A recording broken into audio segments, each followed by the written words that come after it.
Então, gente, muito boas-vindas vocês. Boas-vindas, literalmente. Estamos eu e o Túlio aqui recebendo vocês em casa para essa série que a gente se propôs a fazer para aproveitar esse tempo, né? Esse tempo de quarentena, de todos em casa e a caça de lives, e a caça de conteúdo e tal, e vem a calhar, né? Porque é um momento agora de ou a gente se afunda ou a gente aproveita a possibilidade de se afundar e a gente cresce.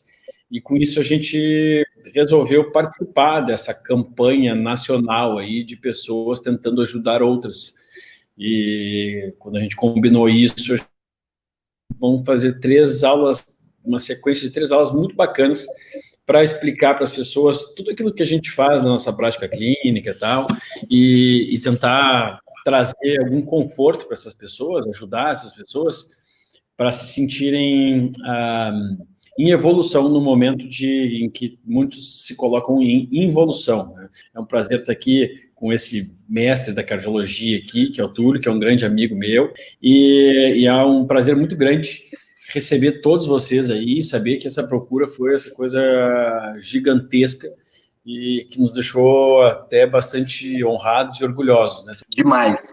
Saber que tivemos aí 13 mil profissionais da área de saúde interessados no tema, né, na saúde cardiovascular, e abertos a ouvir uma nova proposta, que foi o que eu abri a minha mente há 4 anos atrás. Então, assim, quando eu conheci o Vitor há 4 anos atrás, eu comecei a mudar a forma como eu enxergo a cardiologia hoje, e o reflexo disso tudo está culminando hoje nessa proposta nossa, que eu e o Vitor a gente foi discutindo há muito tempo, que é tentar trazer um pouco do conhecimento que a gente tem, que a gente veio acumulando ao longo desses anos todos, estudando fora, pegando livro, né, de outros países, porque aqui, infelizmente, no Brasil, a gente não tem essa cultura ainda da cardiologia funcional, da cardiologia metabólica funcional, então a gente teve que buscar o nosso conhecimento todo fora e poder ter a honra de trazer isso para vocês e tentar ser o pioneiro, trazer esse movimento mesmo para a gente aqui no Brasil, vai ser uma honra danada e uma responsabilidade também muito grande para a gente poder tentar transformar um pouquinho. O Vitor hoje fez um post, eu não sei se a maioria de vocês viu, mas foi um post muito bacana da Ovelha Negra, mostrando que essa ovelha negra é a que busca um conhecimento fora do rebanho. Então, assim, ela tenta se destacar de alguma maneira e ela busca alguma outra coisa, ela pensa diferente das pessoas que pensam sempre igual. E a proposta nossa aqui do curso é justamente essa. As pessoas perguntam, né? Isso é reconhecido pelo CFM, isso é reconhecido por não sei o quê. Isso aqui é um curso, é um aprimoramento, né? É uma ferramenta que você vai poder usar no seu consultório, no seu dia a dia, na prática clínica, para você poder realmente mudar um pouco o foco e tentar transformar a vida das pessoas através de uma nova abordagem, que é o que a gente está se propondo a fazer aqui para vocês. Está aqui o post que o Túlio falou. Então, para facilitar o entendimento de vocês. E aproveitando esse gancho já do Túlio, eu acho que é muito importante a gente começar com o pé direito aqui, né, gente? O primeiro pé direito nós não vamos responder dúvidas nesse momento, porque nós estamos aqui, nós temos um conteúdo para passar para vocês. Então, esse agora não vai ser o momento de dúvidas nesse momento, isso é uma aula, né? E é uma aula que todo mundo quer. Se você ficar perguntando coisas, você está atrapalhando aquele que não está afim de saber da sua dúvida. Ele quer aquele conteúdo que a gente tem para passar. E aí, ao longo desses 3 dias, boa parte dessas dúvidas vão ser contempladas. Então, primeiro, acalmem. Segundo, gente, isso é uma live para profissionais de saúde, né? Então, eu já vi uma mensagem aqui. Eu uso marca-passo e sou hipertenso. Também não é esse o objetivo, né? Nós não vamos ficar orientando pessoas aqui, até porque esse tipo de pergunta é uma pergunta vazia, né? Eu sou pobre, tá, tudo bem, e aí?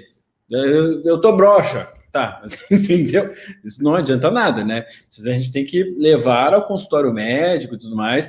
Então, agora nós vamos desenvolver um conteúdo com vocês aqui. Pode rir, Túlio, eu sei. Se ficou risada, né?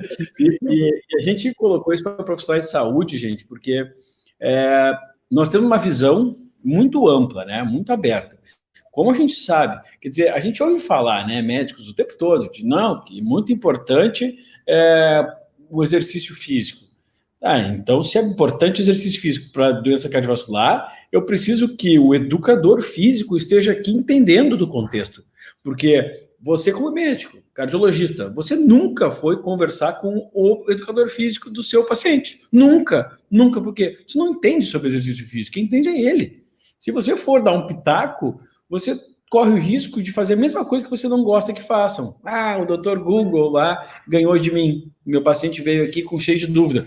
Então, para que isso não aconteça, a gente preza por todos os profissionais entenderem e se capacitarem e utilizarem aquilo que está dentro da sua área. E aí a consciência de cada um, né? Por quê?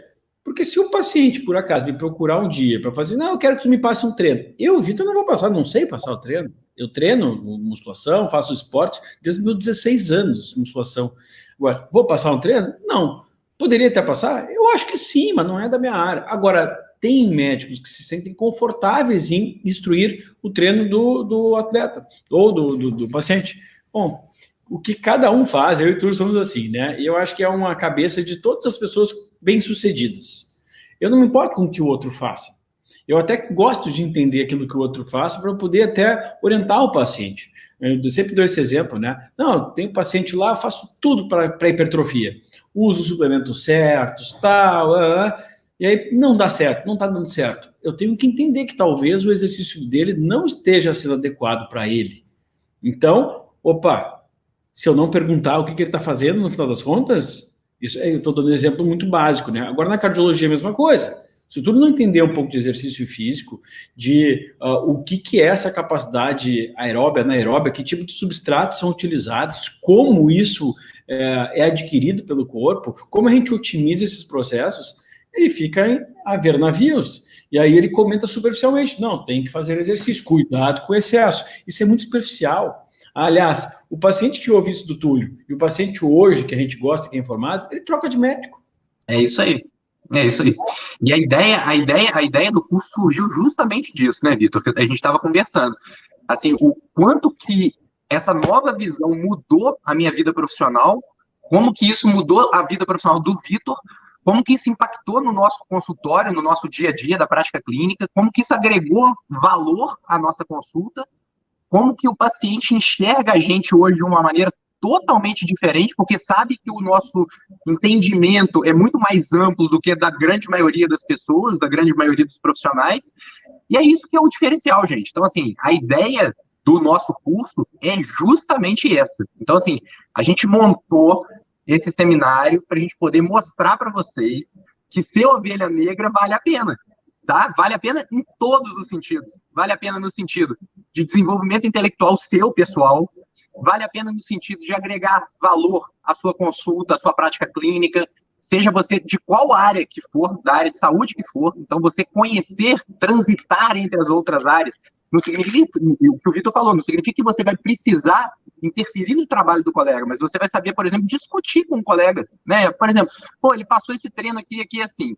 Tá, mas para esse meu paciente, por ele ter essa cardiopatia ou ele ter uma insuficiência cardíaca, eu acho que deveria fazer isso, isso e isso. O que você acha? E conversar, e transitar isso aí entre os aspectos disciplinares. A mesma coisa da nutrição. A nutrição é disparado a área mais importante que a gente tem quando a gente fala de saúde cardiovascular. Então, assim, como que eu, um cardiologista, que atendo o dia inteiro prevenção e tratamento de doença cardiovascular, não vou saber tudo que eu tenho que saber sobre nutrição? Não significa que eu vou montar um planejamento alimentar, de maneira alguma. Isso eu deixo bem claro até nas minhas consultas que eu não faço. Mas, assim, eu tenho que saber o que orientar, eu tenho que saber que a nutricionista está fazendo aquilo porque ela está pensando assim, assim, assim. Então, isso é muito importante. E é isso que agrega valor à nossa prática clínica, é isso que agrega valor ao nosso consultório e é isso que transformou a minha prática clínica hoje em dia. Então, a primeira coisa que a gente queria conversar nessa primeira aula para vocês é justamente como que você agregar conhecimento no seu dia a dia transforma o seu consultório. Então, o Vitor pode começar falando, depois eu vou falar a minha experiência aí, depois a gente vai começar o nosso conteúdo, que a gente vai falar bastante coisa hoje aí para vocês. Maravilha, gente. Como nós estamos aqui entre colegas profissionais de saúde, eu não posso deixar de falar para vocês que o sucesso profissional e financeiro, ele é muito importante para a nossa vida, né? A gente brinca, né, que o dinheiro não traz felicidade, mas ele pode comprar muita coisa que nos deixa feliz. Então, não só feliz, né? Ele pode comprar muito curso, fora, material. Então, para mim, é evolução. Me dá tranquilidade para conseguir trabalhar, escolher os meus horários, né, poder atender menos gente, poder selecionar mais meus pacientes, poder demitir pacientes. Não, esse eu não quero mais atender. Por quê? Porque não, eu estou no âmbito particular. Então, essa é uma coisa que a gente gostaria de conversar primeiramente com vocês aqui. Por quê? Porque esse é um curso de cardiologia metabólica funcional. De onde vem esse nome? A gente inventou. Porque isso é um curso, não é uma residência, não é uma especialidade. É misturar o metabolismo e misturar a funcionalidade dos alimentos, pensar no metabolismo, a funcionalidade para desfechos cardiovasculares, para prevenir doenças cardiovasculares. Então, isso que a gente vai fazer com vocês. Mas por que eu estou colocando isso para vocês? Porque vocês não vão ser especialistas em cardiologia metabólica funcional. Não é esse o objetivo. Isso é um nome para caracterizar aquilo que a gente está fazendo aqui com vocês. É ampliar. Se a gente falar cardiologia integrativa, já popularizou de uma maneira errada. Muita gente polarizou. Eu sou integrativo, sou contra a estatina, sou o colesterol pode, como a gordura. Vocês vão ver que existem especificações muito importantes, personalizações muito importantes. Mas eu quero dizer para vocês que eu comecei na área da cirurgia plástica, olha só. E aí eu comecei a estudar isso e comecei a escrever para ajudar as pessoas. Falei assim, cara, mudei minha vida, deixa eu ajudar as pessoas a mudar a vida. Saúde, falei de alimentação, comecei a quebrar muito paradigma. Estou falando de 11, quase 12 anos atrás.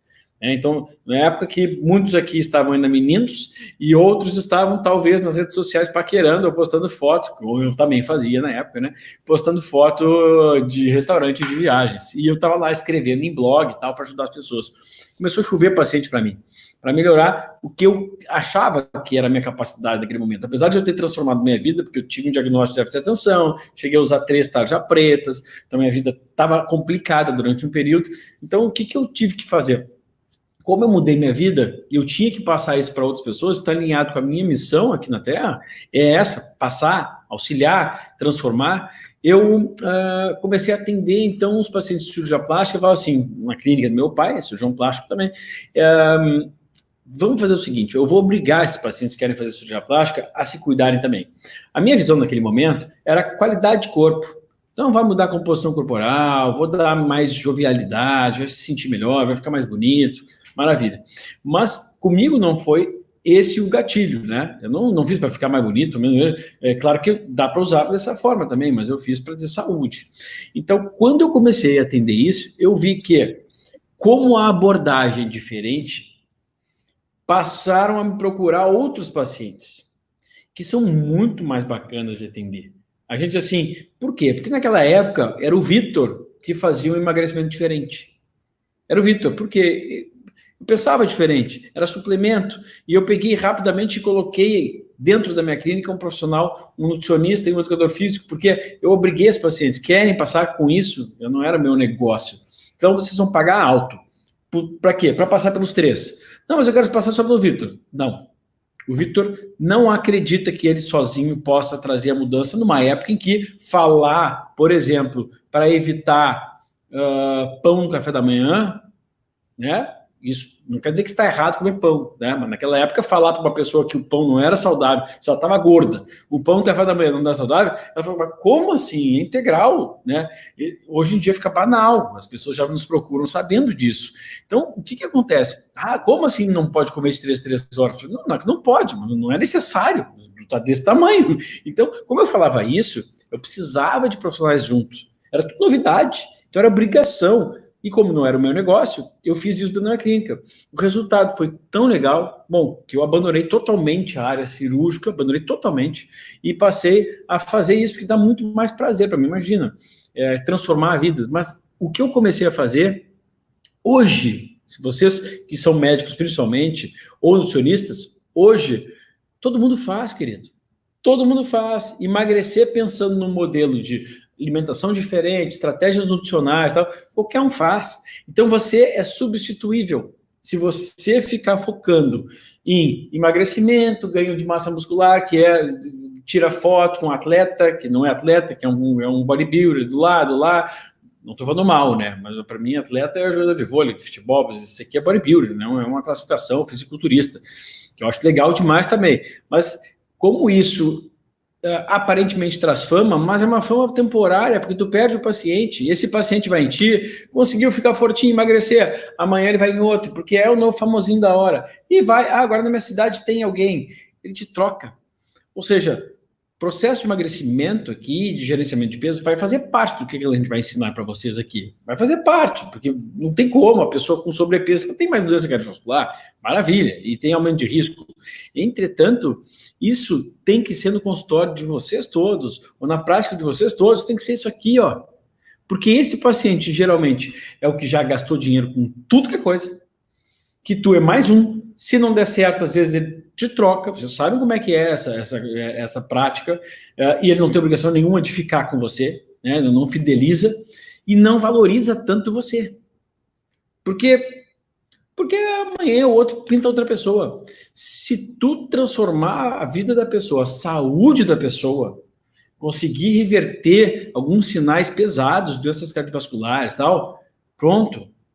Então, é uma forma que a gente quer ensinar para vocês, a gente estava conversando esses dias, de potencializar os consultórios de vocês todos.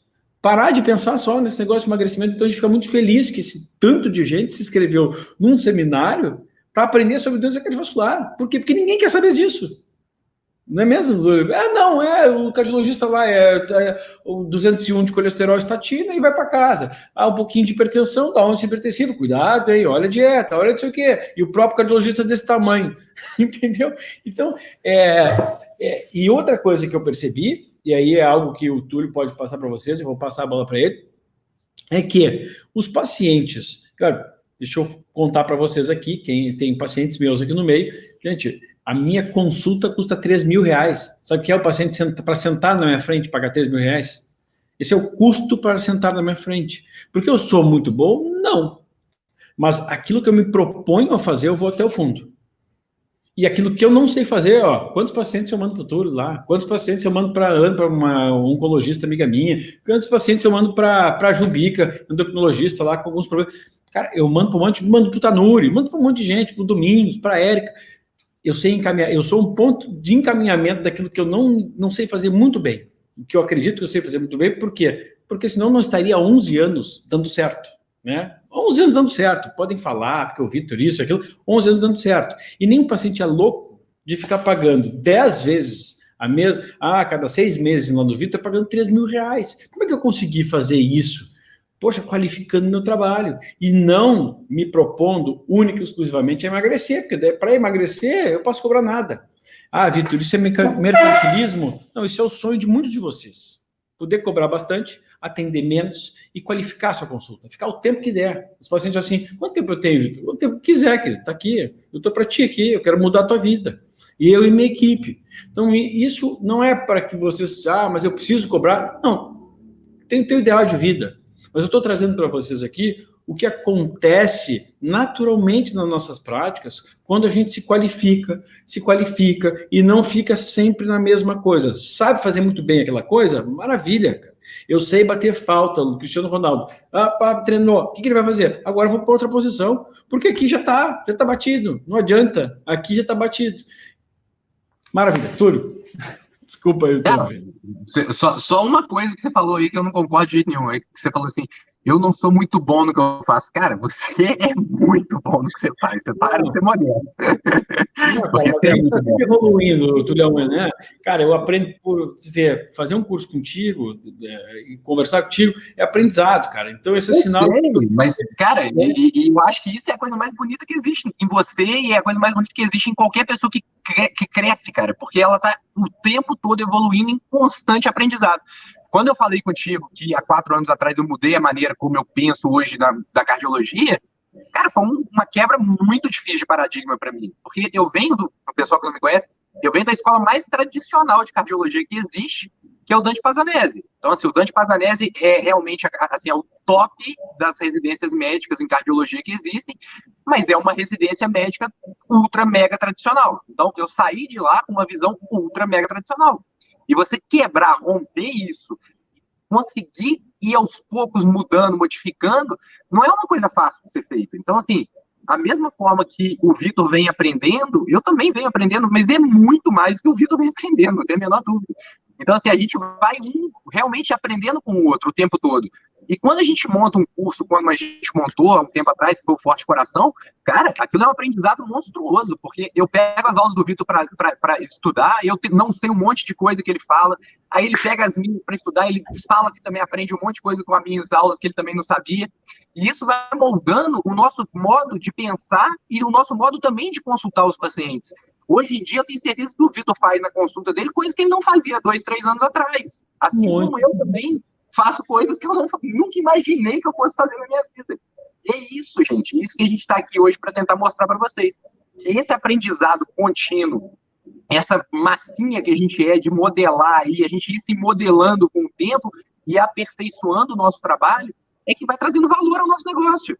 Então, assim, as pessoas, eu falo isso com todo, eu sou chefe de residência médica, eu falo isso com todos os meus residentes. Eu falo assim, olha, medicina não é sacerdócio. Isso aí é papo furado. Medicina é o nosso emprego, é o nosso ganha-pão, é o que coloca o alimento dentro da minha casa.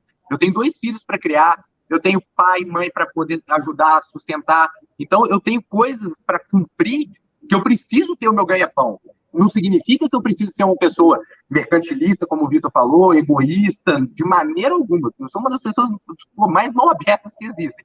Mas, assim, eu penso sim que aquilo ali é o meu negócio. E a gente, para poder evoluir o nosso negócio e valorizar o nosso negócio, a gente tem sim que tentar trazer algum diferencial para dentro. E aí, o que eu enxerguei dentro da cardiologia que seria o grande diferencial? Cara, quantos cardiologistas no Brasil vocês conhecem que, além de saber a base toda tradicional da cardiologia tradicional, tem a mente aberta para um amplo conhecimento de suplementação, de alimentação, de exercício físico, de ouvir um cara com a experiência do Vitor sem ficar tirando sarro da cara dele, de você ouvir pessoas com outras visões e trazer essas outras visões para sua prática clínica. E aí, você começa a atrair novos pacientes. E esses novos pacientes que chegam para você são pacientes que já vêm com uma bagagem muito grande, com um conhecimento muito grande, que entendem coisas que você não entendia antes e que valorizam muito essas coisas que você não valorizava antes. Então, esses pacientes começam a te procurar. E aí você enxerga, eu até um ano e pouquinho atrás, eu fazia consultório de convênio. E meu atendimento no convênio nunca foi com menos de 20 minutos de atendimento. Eu nunca consegui fazer uma consulta com menos de 20 minutos.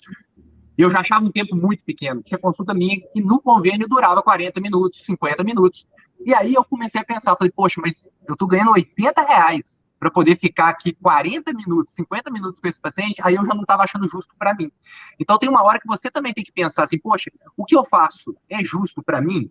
Você acha que isso é legal para o seu negócio? Você está valorizando o seu atendimento, o quanto que talvez o paciente que está sentado ali na tua frente valoriza esse negócio? E aí eu comecei a enxergar que não, que eu estava errado. Eu falei assim, quer saber? Eu vou sair de todos os convênios de uma vez só, para ver o que vai acontecer. É óbvio que no início o consultório foi ficando mais vazio. Não é aquele boom. Não adianta você se enganar de achar que de uma hora para outra também você vai, agora eu vou ganhar um monte de dinheiro só com consultório particular. Não, eu fiquei com o consultório mais vazio durante um bom tempo. Só que com o passar do tempo, com exposição em mídia social, com exposição em rede social, mostrando conhecimento, porque hora nenhuma eu fiz uma rede social pensando em ganhar dinheiro. A minha rede social é para espalhar conhecimento, e o Vitor sabe disso, que eu tenho isso comigo igual ele tem, o mesmo propósito que ele tem de espalhar conhecimento, eu também tenho esse propósito. Então, desde o início, a minha rede social foi para espalhar conhecimento e tentar ajudar as pessoas. Só que as pessoas enxergam isso e elas valorizam isso também. E aí começam a te procurar no consultório. E aí é a hora de você valorizar a sua consulta também. Eu pulei dessa consulta que eu falei para vocês de R$80, hoje eu cobro R$1.200 na minha consulta. Só particular, só tendo particular. Cara, é um processo, é uma coisa que vai acontecendo naturalmente, com o tempo.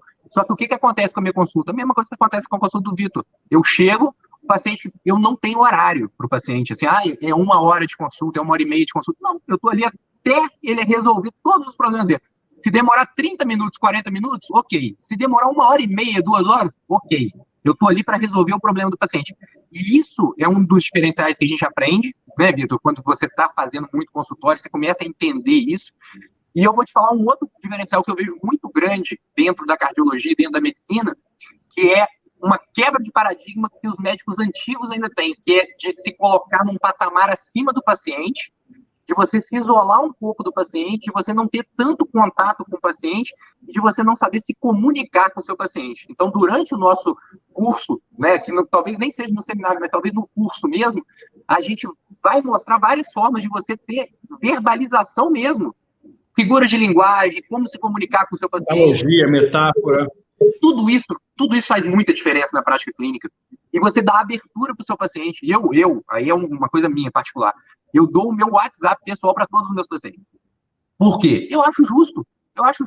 Se ele está pagando, valorizando o meu trabalho, e ele acha que tem que entrar em contato comigo, porque agora já é diferente. Não é qualquer um que tem meu WhatsApp. São os meus pacientes particulares, que têm um grau de instrução muito maior, que tem uma noção muito maior, que são muito mais... Valorizam mais, conversaram mais contigo. É isso aí. Então, assim, que vão procurar só quando precisa realmente. Então, eu fiquei muito tranquilo de liberar para eles o acesso. E eles, cara, eu amo os meus pacientes. Então, assim, é muito tranquilo. E vocês têm que enxergar isso, que a medicina foi modificando ao longo do tempo e ela está em constante evolução o tempo todo. Então, esse era o início aqui que a gente queria falar um pouco para vocês. E agora vamos passar conhecimento para eles, senão eles vão falar que a gente não funcionou nada para eles, viu? Vamos começar, gente. Vamos lá. Nós fizemos então, vamos abrir os slides aqui. Você acompanhando a gente, né? Ó. Então, essa aqui seria a nossa aula 1, né, do nosso seminário de cardiologia metabólica funcional. E a gente vai abrir ela com essa revista Time, onde está na capa dela o Anshel Keys. Vitor, você é o especialista no Anshel Keys, conta a história pessoal aí. Então, eu não vou perder muito tempo falando sobre esse mau caráter aí, mas porque todas as evidências são que o cara foi um mau caráter, né? A história, ela é terrível, né, cara? Ela glorifica alguns seres aí. E o que aconteceu? Anshel Keys, que foi capa da Times, ele publicou um artigo que mudou a história do nosso mundo. Ele é que publicou esse gráfico aí, onde ele escolheu 7 países. Então, na verdade, são 7, vamos chamar de 6, aí porque tem Reino Unido na história, apesar de ter estudado muitos outros países, e ele precisava dar uma resposta para aquilo que estava acontecendo, que era um aumento de doenças cardiovasculares. Então, como o aumento de doença cardiovascular era algo ainda desconhecido, porque o infarto era muito incomum, e as doenças cardiovasculares eram muito incomuns, ele conseguiu estudar populações. Então, ele fez um estudo observacional, né? A gente vai ver o que é isso depois, e ele observou que aqueles países, determinados países, eles comiam de tal jeito, e os outros comiam de outro jeito. Ele escolheu, de todos os países que ele estudou, ele escolheu aqueles que corroboraram com a sua teoria, que era a teoria de que o país que come mais gordura, né, e naquela época, entendam que talvez nem se sabia as diferenças estruturais das gorduras, a gente vai falar um pouquinho sobre isso. Mas aqueles países que consumiam mais gordura, eles tinham, coincidentemente, mais infarto. O que eu quero dizer com isso, né? Que seja lá qual gordura, seja lá como essa gordura vinha, fazia com que as pessoas se infartassem mais. No slide anterior, tem inclusive ali um tipo de evolução que eu sou velho, né? Eu tenho 41 anos, então eu na minha época de faculdade eu ainda tive essa pérola do meu livro de fisiologia, ter uma citação de um dos motivos pelos quais a gente sabia que o colesterol era causador de infarto, era porque havia sido feito no passado, no século XIX, um estudo com coelhos, e aí deram aos coelhos colesterol, né? E esses coelhos, então, tiveram mais infarto. Lembre-se que os coelhos, eles são herbívoros, né? Então, se a gente der colesterol para coelho, que não vai comer colesterol, porque o colesterol faz parte do reino animal, né? Então, se ele come só vegetal, não tem colesterol no vegetal. Então, esses coelhos, obviamente, adoeceram. Então, como eles adoeceram, ficaram com algumas marcas de estudos muito potentes que podiam corroborar com essa teoria de Anshel Keys, que é quanto mais gordura se ingere, mais infarto se tem. Tá? Bom, deixa eu só fazer um adendo para vocês. Quando a gente observa uma população, a gente pode dizer que ela come mais gordura, né? Agora, que tipo de gordura que estava comendo? de repente, o cara escolheu os países, e foi o que ele fez, escolheu os países, a bel prazer, aqueles que talvez consumiam mais fritura. É aquela coisa. Uma coisa é comer um abacate, que é gorduroso. Outra coisa é comer uma batata frita. Será que eu estou falando ali da gordura, né? Porque é o óleo, ou se eu estou falando daquela combinação daquela gordura fritando uma outra estrutura, né? Rico em carboidrato. Então, isso que aconteceu, gente. Eles escolheram os países, aqueles países, na verdade, de forma observacional, não queria dizer absolutamente nada. Nós vamos ver que assim, a associação não infere causalidade. Se eu estou dizendo que está associado, né? Existe um estudo antigo também, né, muito conhecido, na Austrália, de quanto mais protetor solar se usa, mais ataques de tubarão a pessoa tem. Então, mas por que será? Ué, simples, né? Porque quem usa mais protetor, a culpa não é do protetor solar, é que quem usa mais protetor são aquelas pessoas que vão mais à praia, e essas que vão mais à praia têm mais risco de se expor, né, a um ataque de tubarão. A mesma coisa aconteceu com o estudo de Ansel Keys. Ele escolheu os países, porque os outros não confluíam com essa teoria, e esses países, então, eram aqueles que provavelmente comiam errado e fritavam muito. E aí o que acontece é que a gente chega, depois de tantos anos, depois daquela revista Time, a essa pandemia.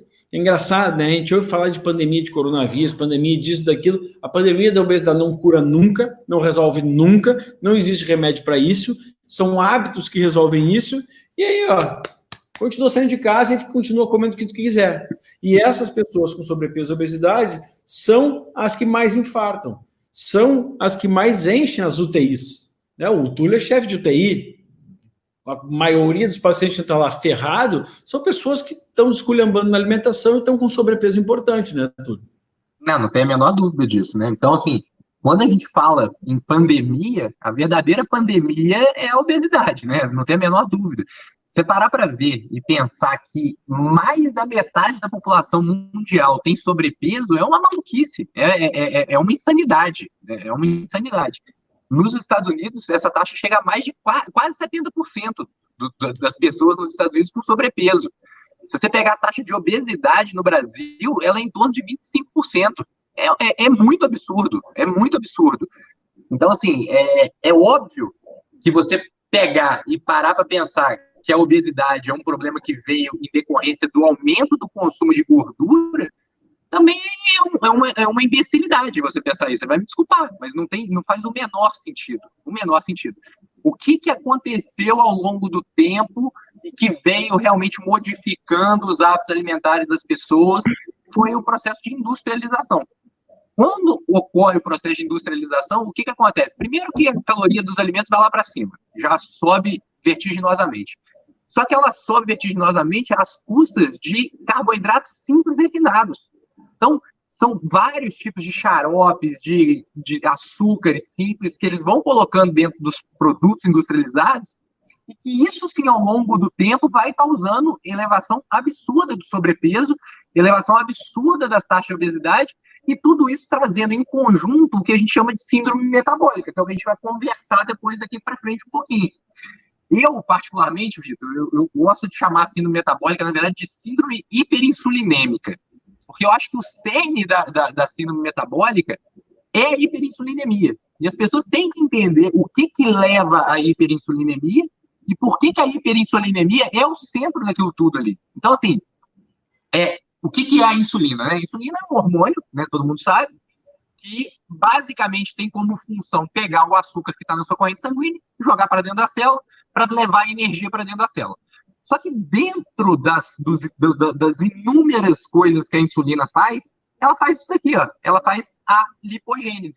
Então, ela também é responsável, ela é um hormônio anabólico, e que quando você está consumindo um excesso de caloria, ela vai estocar esse excesso de caloria em forma de gordura, vai causar a lipogênese. Quando você começa a ter realmente a hipernutrição, e isso vem desde lá da superalimentação infantil, que é uma coisa muito importante da gente conversar com vocês, que isso é um processo que vem ao longo de anos e anos e anos, e infelizmente as nossas crianças, o Vitor está com criança pequena em casa, eu tenho um filho também pequeno, 2 filhos pequenos, e a gente tem um cuidado muito grande com a alimentação do nosso filho, é para exatamente evitar isso daqui. Se a gente começa lá no início a cuidar para que não ocorra essa hipernutrição, que não ocorra a lipogênese, né, a adipogênese infantil, a chance dele se tornar um obeso magro, saudável, é muito maior do que se ele já começar a ter uma obesidade infantil. Então a gente tem que começar a cuidar da saúde nossa lá atrás. Se parar para pensar, na verdade, o Vitor é um especialista nisso, é para cuidar antes da concepção. Na hora que você estiver planejando ter um filho, você tem que começar a se cuidar já para poder que esse filho venha o mais saudável possível. Então, aqui está o slide principal da nossa aula, que é o slide mesmo da síndrome metabólica, que é a síndrome hiperinsulinêmica. Dá uma aula aí para eles, Vitor, manda ver. Então, continuemos aqui. Vocês viram que tem 2 processos diferentes. Um é a gente criar a gordura. Então, como é que uma pessoa... Poxa, eu tenho uma massa física pequena, sou criança, né? Eu vou aumentando, eu vou anabolizando o meu corpo. À medida que eu anabolizo o meu corpo, eu cresço, eu multiplico as minhas células. Então, eu pego células indiferenciadas e elas se tornam diferenciadas. Uma célula que pode ser tudo, ela pode virar aquilo que eu quero. É assim que a gente vai aumentando e uma célula daquele tecido vira mais daquele tecido. Bom, é importante vocês saberem isso, por quê? Porque o hormônio insulina é o hormônio mais anabólico do nosso corpo. E aí, vamos entender um pouquinho da estrutura, só para vocês terem uma ideia, uma estrutura do leite de vaca para um leite humano. O leite de vaca foi feito para o terneiro dobrar de tamanho muito rápido, o terneiro é daquele tamanho. Então, há algumas associações com alguns tipos de alimentos, não estou falando sobre ser bom ou ruim, tá? Só para vocês entenderem. Por que o leite de vaca provoca aquilo no terneiro? Porque ele tem que provocar um impulso insulinêmico. Ele precisa, porque se não tiver um impulso da insulina, não aumenta de tamanho. Então, existe uma época em que a insulina, até determinado ponto, sendo estimulada, ela é positiva, é importante, é fundamental. Eu preciso desses estímulos e faz parte da natureza, porque o leite materno também vai provocar esses impulsos. Lembrem-se que a mãe continua produzindo os seus hormônios, o dela, e esses hormônios parcialmente vão passar no leite. Entendido isso? Então, não é inimigo. A nossa insulina, ela é, quando bem pensada, através da nossa alimentação, a gente consegue gerenciar para que a gente tenha exatamente aquilo que a gente precisa ter. A construção e tirar essa glicose do sangue, que é muito importante. Quando eu começo a passar um pouco do ponto, obviamente que o meu corpo não tem onde estocar, começa a comer demais. A gente vai ver quais tipos de alimentos. Eu começo a ter que estocar essa energia por diferentes formas, seja ela energia vindo da proteína, da gordura ou do carboidrato. Tem energia nos 3. E eu tenho que estocar. Se eu passar a ter que estocar, porque eu não gastei aquilo ali, eu vou ter que armazenar em algum lugar. Tem parte, dependendo do alimento que a gente consumir, dessa energia, parte do resto do alimento que a gente consegue até urinar, outra parte vai pelas fezes, mas a gente fica com o resto. E como que o meu corpo, olha que é interessante, biologicamente, nosso corpo ele é muito inteligente, só que para os dias atuais, ele se torna burro. Porque o nosso cérebro primitivo, ele aprendeu que qualquer sobra de energia, ele guarda. Ele não sabe quando a gente vai ter comida de novo. Então, como ele não sabe quando vai ter comida, o que faz? Opa, sobrou um pouquinho de energia. Guarda. Guarda para quando? Para a época de vacas magras, para a época da hibernação do urso, ele precisa guardar gordura dentro dele. Então, esse aprendizado do nosso corpo em guardar gordura faria com que as pessoas no passado sobrevivessem mais do que aqueles que não sabem guardar gordura. E esse processo, então, do nosso corpo, ele precisa saber fazer. Só que tem pessoas que têm mais dificuldade e outras mais facilidade, que é consumir energia demais, construo novas células de gordura, porque eu já estoquei demais nas minhas, e essas novas células de gorduras que eu estou criando, elas vão parar em tudo que é lugar. É assim que a gente fica gordinho, e é assim que a gente acaba tendo nesse processo uma sobrecarga no sistema da insulina, que eu dou muito trabalho para ela, tem que tirar muita glicose do sangue, e quando eu dou muito trabalho para ela, ela cria tipos de adipócitos, de gorduras, como estas aqui em demasia, que são adipócitos brancos. Então, nós temos 3 tipos de adipócitos. Tem mais, mas, assim, didaticamente, a gente tem 3. Que é adipócito marrom, que a gente nasce uma certa quantidade, e que a gente tem hoje há uma interrogação na ciência. Será que a gente consegue aumentar os adipócitos marrons? Não sei. Acreditamos que sim, com algumas estratégias como o jejum, como exercício. A gente vai falar lá na terceira aula. Terceira aula a gente vai dizer como aumentar o adipócito marrom, porque o adipócito marrom é termogênico. Nos faz emagrecer, secreta citocinas anti-inflamatórias, regula, então, portanto, esse excesso de inflamação que a gente tem e ajuda numa série de outras coisas. Então, existem estratégias que a gente tem um pouco mais de certeza que aumentam o adipócito marrom. Lembre-se, isso a gente estuda em rato, porque a gente não tem como pegar no humano e determinar onde é que está o adipócito marrom no ser humano. Então, a gente tem um guia, tá? Mas a gente tem, então, o marrom, que é muito positivo, que é muito difícil de aumentar. O bege ou rosa é o que está no meio do caminho.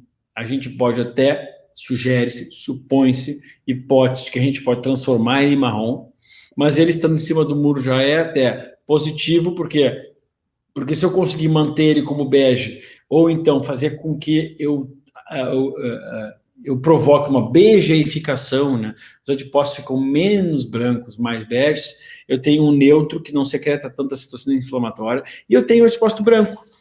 Vitor, como que eu sei se eu tenho adipócito branco? Fazendo uma composição física, ou através, aí, né, aqui, ó, então, ou através de uma bioimpedância, ou então as dobras cutâneas, mas nunca somente com uma balança. E olha a coisa preocupante, aquela estimativa lá de quantos obesos tem no Brasil, tal, é uma estimativa feita com IMC, que é peso de altura. Então, se eu pegar alguém da minha altura, forte pra caramba, esse cara vai ser considerado obeso, mas não é obeso, o peso dele é de músculo. Então, voltemos aqui. Como saber se eu tenho excesso de adipócito branco, gente? Esse adipócito branco aqui, ó, que vocês estão vendo, composição física, o percentual de gordura que você tem. Então, tem um monte de gente aí que é falso magro, que não tem músculo nenhum no corpo. Depois, no terceiro dia, a gente vai falar sobre essa estratégia de como é que equaliza essa composição física. E vocês estão vendo essas setinhas aí para cada órgão? Vocês estão vendo que tem o cérebro, tem os rins, tem o fígado, tem o pâncreas, tem os olhos, a pele, tem as gônadas. A gente tem cada um desses órgãos recebendo a enxurrada de citocinas inflamatórias que são produzidas por esse tecido. Então, a gente considera o tecido gorduroso branco como um grande tecido endócrino, um grande sistema endócrino, porque ele secreta diversas substâncias químicas que, ou no caso do branco, né, do adipócito branco, que prejudicam todos os nossos sistemas. E essa inflamação que acontece cronicamente e se perpetua, ou seja, ela mantém perpétuo, crônico, e a gente não percebe que está acontecendo, algumas pessoas até percebem, tem mais dores nas articulações, não entendem por quê, aquela dor de cabeça, uma irregularidade menstrual, uma TPM desgraçada, ou um ovário policístico, ou endometriose. Então, algumas pessoas até sentem que estão mais inflamadas, mas grande parte das pessoas, aí é o perigo, né? Ela é silenciosa e progressiva. A tendência, se eu não resolver essas células adipósitas, excesso de células adipósitas brancas, eu vou lesando os meus tecidos-alvo, e essa lesão pode gerar desde um comprometimento neurológico, vocês estão vendo o cérebro lá, até um Alzheimer, um Parkinson, até despertar doenças autoimunes, mas principalmente, se nós estamos falando aqui de doenças cardiovasculares, provocar as doenças cardiovasculares. E existem meios, né, da gente identificar não só a quantidade de adipócitos no corpo, mensurar, né, o quanto que eu devo ter de adipócito branco, mas também existem meios bastante precisos de aferirmos o quanto de inflamação silenciosa está acontecendo no corpo, que a gente vai ver na nossa segunda aula, né? Daí a importância que o Vitor está falando, de vocês assim, tentar amarrar tudo isso num conteúdo.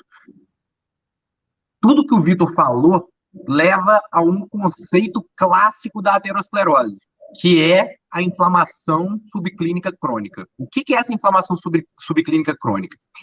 Ela vai lesando cronicamente o endotélio vascular. O endotélio vascular é a camada, né, que recobre todas as artérias do nosso corpo. Quando tem essa lesão endotelial, é quando você consegue começar a ter o processo da formação da placa de ateroma. Então, o indivíduo que está num estado hiperinsulinêmico, onde ele tem uma grande quantidade de gordura branca, onde ele secreta muita adipocina inflamatória, onde ele tem uma tendência à disfunção endotelial, uma tendência à hipertensão arterial, tudo isso em conjunto vai levar a um processo inflamatório, a uma lesão endotelial, e essa lesão endotelial é que vai deixar a penetração do LDL dentro da camada das artérias, começar a ter um processo de oxidação desse LDL colesterol e formação da placa de gordura, da placa de ateroma. Então, o processo da formação de placa de ateroma não é eu comi uma gordura e ela vai entupir minha coronária, igual a maioria das pessoas pensam. Ela é um processo crônico, contínuo, que começa geralmente na infância, na adolescência, e que vai ao longo dos anos se perpetuando, se agravando. O nosso corpo ele tem uma capacidade de regeneração, então se você consegue interromper esse processo, você consegue regenerar. Então, tudo isso é uma balança que vai ao longo dos anos, vendo, poxa, esse cara está inflamado? Esse cara não está inflamado? Como que eu posso fazer para desinflamar esse camarada? Aqui, quando o Vitor estava falando das células, olha que interessante, quando você pega a último adipócito ali, olha como que é a necrose desse adipócito, olha a quantidade de produto inflamatório que ele tem. Dentro dos marcadores inflamatórios, se vocês pegarem para ver na imagem, ele secreta principalmente TNF-alfa, ele secreta principalmente IL-6, que são interleucinas extremamente inflamatórias.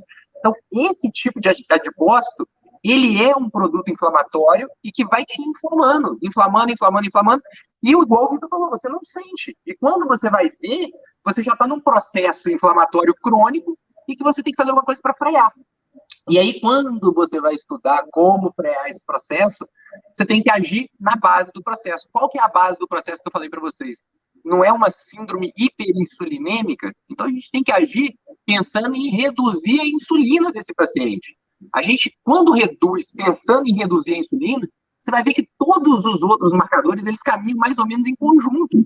A hora que você começa, por exemplo, a diminuir a insulina desse paciente, o grau de obesidade desse paciente diminui, a composição corporal desse paciente melhora, a taxa, o perfil, por exemplo, glicêmico desse paciente, ele altera, a hemoglobina glicada cai, ele tem uma melhora da composição do colesterol dele, as apolipoproteínas começam a inverter, triglicéridos é a coisa que mais responde, despenca.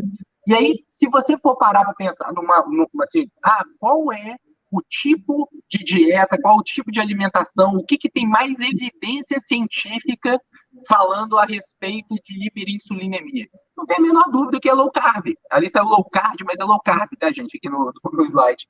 Não tem a menor dúvida que é low carb. Então, assim, o grau de evidência científica que existe em cima de uma dieta low carb não quer dizer, isso é uma coisa importante, todo mundo acha que quando a gente defende low carb, a gente está defendendo para qualquer pessoa tem que ser low carb pro resto da vida. Não é isso que a gente está falando aqui. A gente está falando, o indivíduo que tem uma síndrome hiperinsulinêmica deve fazer uma low carb. E ponto final. Por quê? Grau de evidência A. Isso está muito bem, mas muito bem mostrado na literatura médica. Então, assim, precisa diminuir a insulina desse paciente. Low carb. Outras estratégias que podem ajudar muito.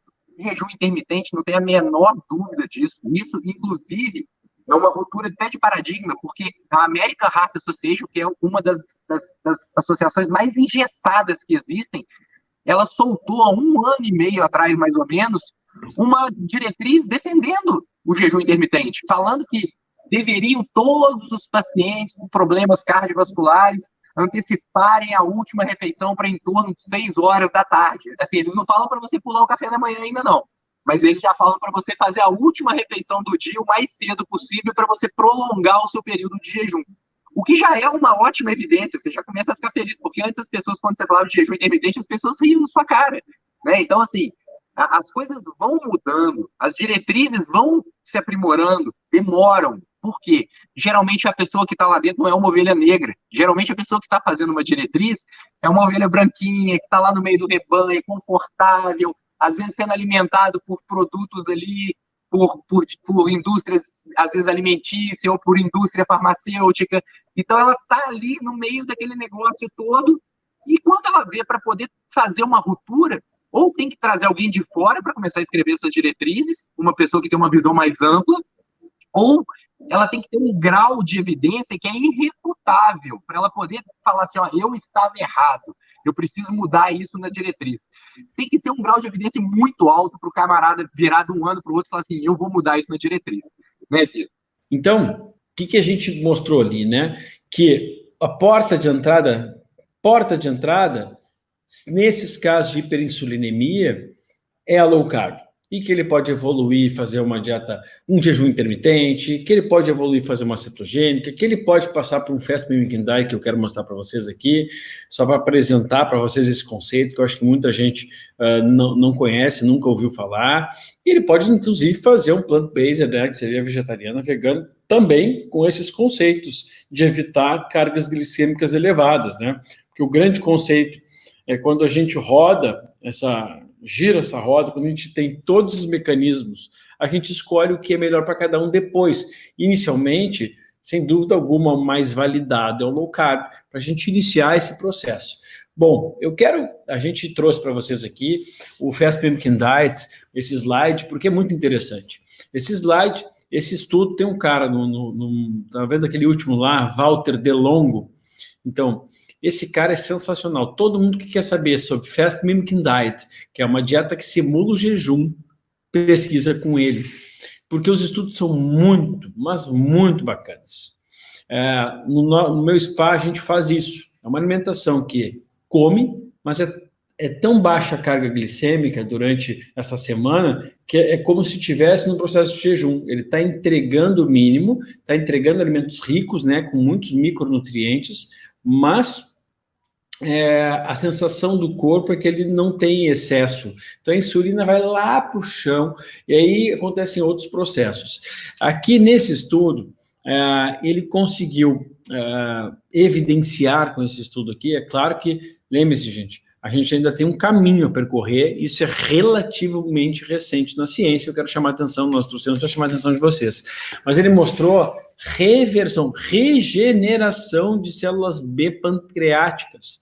Isso para a gente é importante, por quê, gente? Por quê?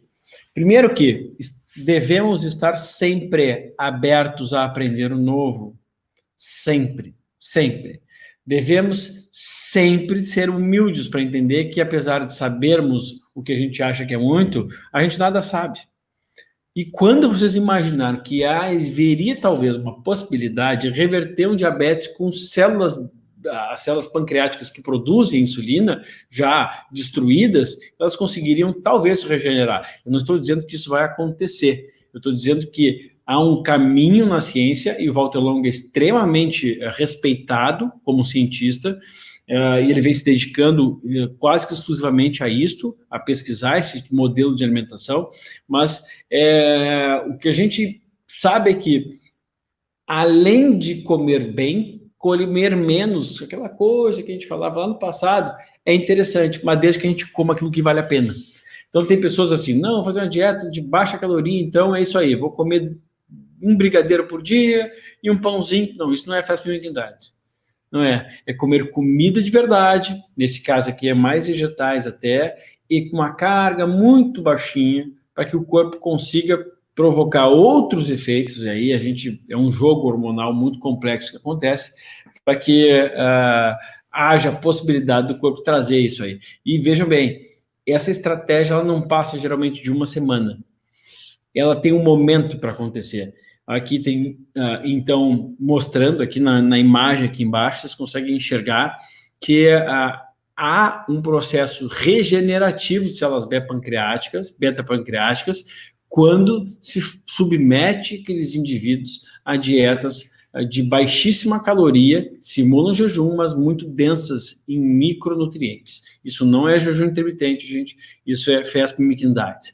E outras, então, pensem bem, toda vez que a gente está falando aqui de doenças cardiovasculares, isso aí pode ajudar, e a gente está pensando no quê? Na maior causa, geralmente, de síndrome metabólica, que é excesso de estímulo de insulina. Nós estamos trazendo aqui no contexto, não tem como não começar essa aula sobre gestão de peso, porque a ampla maioria dos pacientes com síndrome metabólica estão lá beirando o sobrepeso tóxico, né, a obesidade. Bom, aí a gente tem uma outra possibilidade, né, Túlio, que para ti, como cardiologista, deve ser muito difícil explicar para os cardiologistas, né, cara, uma estratégia cetogênica, né, para alguém que acredita ainda numa teoria de não sei o que, uma teoria furada, o cara deve achar assim, meu Deus do céu, o cara vai comer e vai morrer em 2 dias ele tá morto, né, com uma cetogênica, né?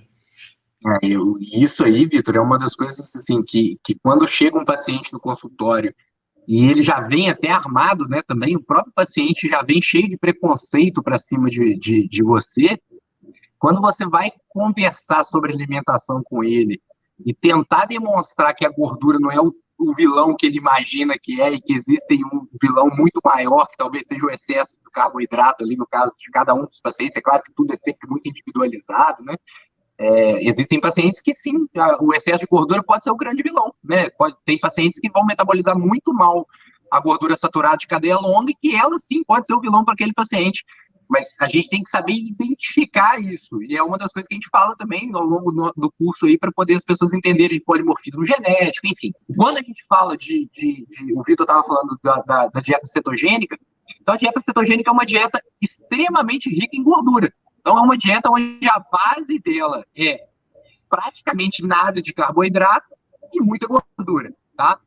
Isso quando você vai botar num consultório cardiológico, onde o paciente já tem muito medo de consumir a gordura, porque ele vem aí de 30, 40 anos de paradigma, achando que quando ele come uma gordura, essa gordura que entope a coronária dele, até você explicar todo o processo de adipogênese, de lipogênese, que a insulina tem um papel inflamatório, que a insulina tem esse papel de formação de acúmulo de gordura, de lipogênese, que ela pode ser o cerne, sim, do problema inflamatório, da disfunção endotelial, e que pode levar até a placa de ateroma, você tem que, primeiro, saber conversar com o seu paciente. Por isso que eu falei com vocês a questão da metáfora, da figura de linguagem, de como você pode explicar isso para o paciente, de como que você vai conseguir explicar para ele que aquela gordura que ele está consumindo, geralmente ela é utilizada em forma de energia, que ela não vai ser estocada, que ela pode, sim, em alguns pacientes, né, trazer consequências, mas que a gente tem que saber dosar isso tudo. Então, individualizar é uma palavra-chave.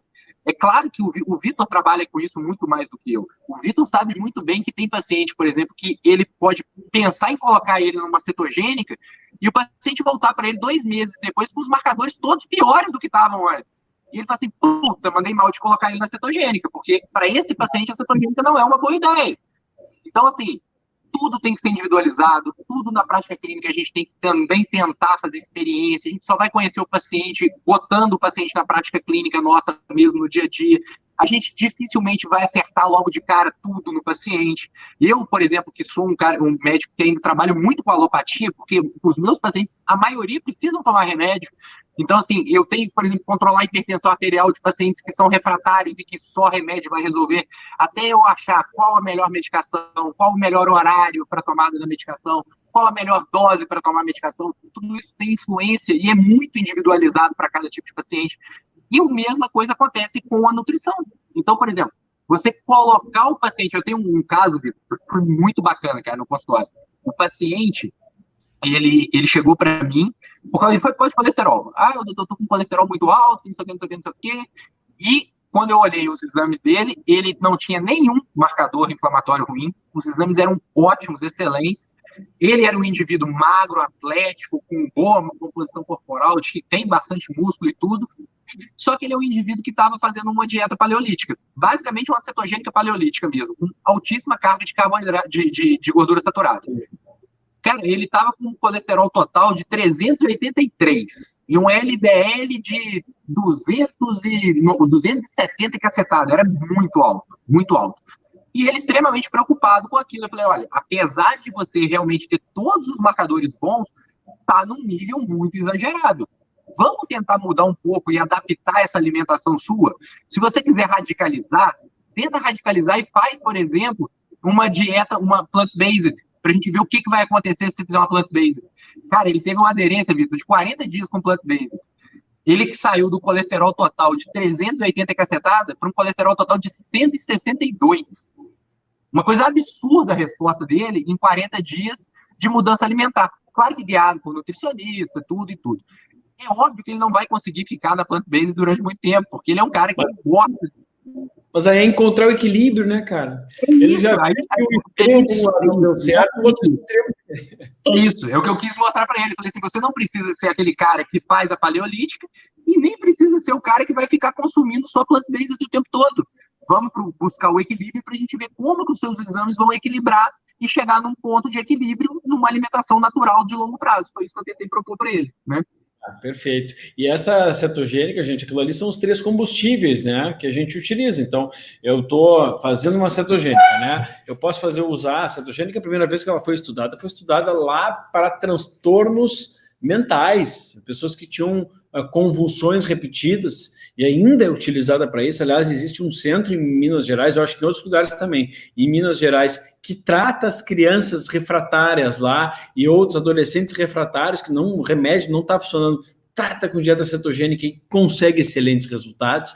Então, ela foi desenvolvida para isso. Mas como se percebeu que, vocês imaginam, quando eu estou numa dieta cetogênica, que o corpo começa a utilizar esses 3 combustíveis aí, o acetato, o beta-hidroxibutirato, que é o principal, e a acetona, quando eu começo a utilizar esse substrato energético, ou seja, fazendo aí 70% da minha alimentação com fonte de gordura, mais uns 25% da minha refeição com fonte de proteína e mais 5%, mais ou menos, com fonte de carboidratos, isso não quer dizer que eu tenha que me entupir de carne nem de queijo.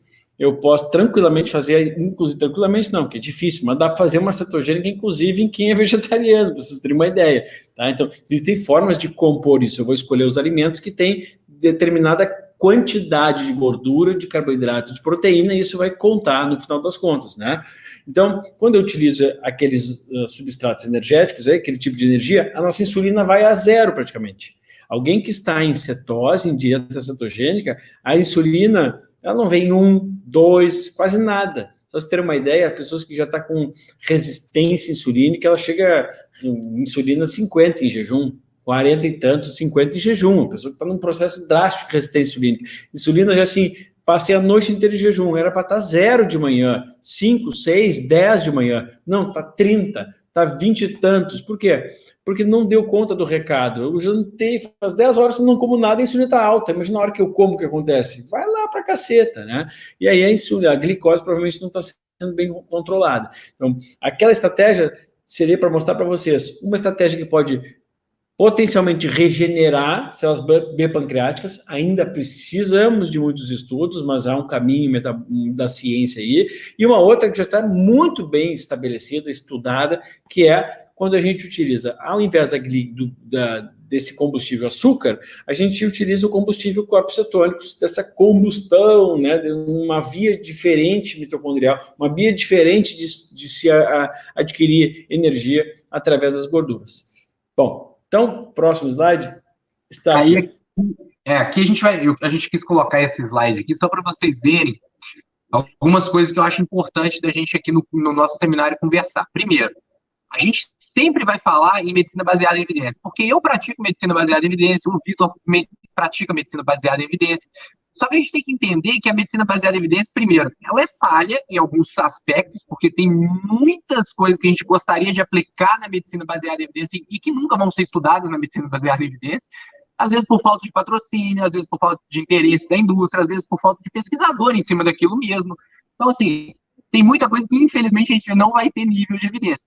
E, ao mesmo tempo, a gente tem algumas coisas que são escritas na literatura médica e que esse aqui é um grande exemplo, e que, na verdade, são níveis de evidência que são mas que a hora que você vai ver e ler o estudo, então você precisa aprender a ler estudo científico, você vai ver que, na verdade, não tem o menor sentido. Então, aqui, por exemplo, é um estudo onde eles fizeram uma meta-análise de estudos prospectivos. Ou seja, eles pegaram uma hipótese que seria pular o café da manhã está mais associado com o risco de diabetes mellitus.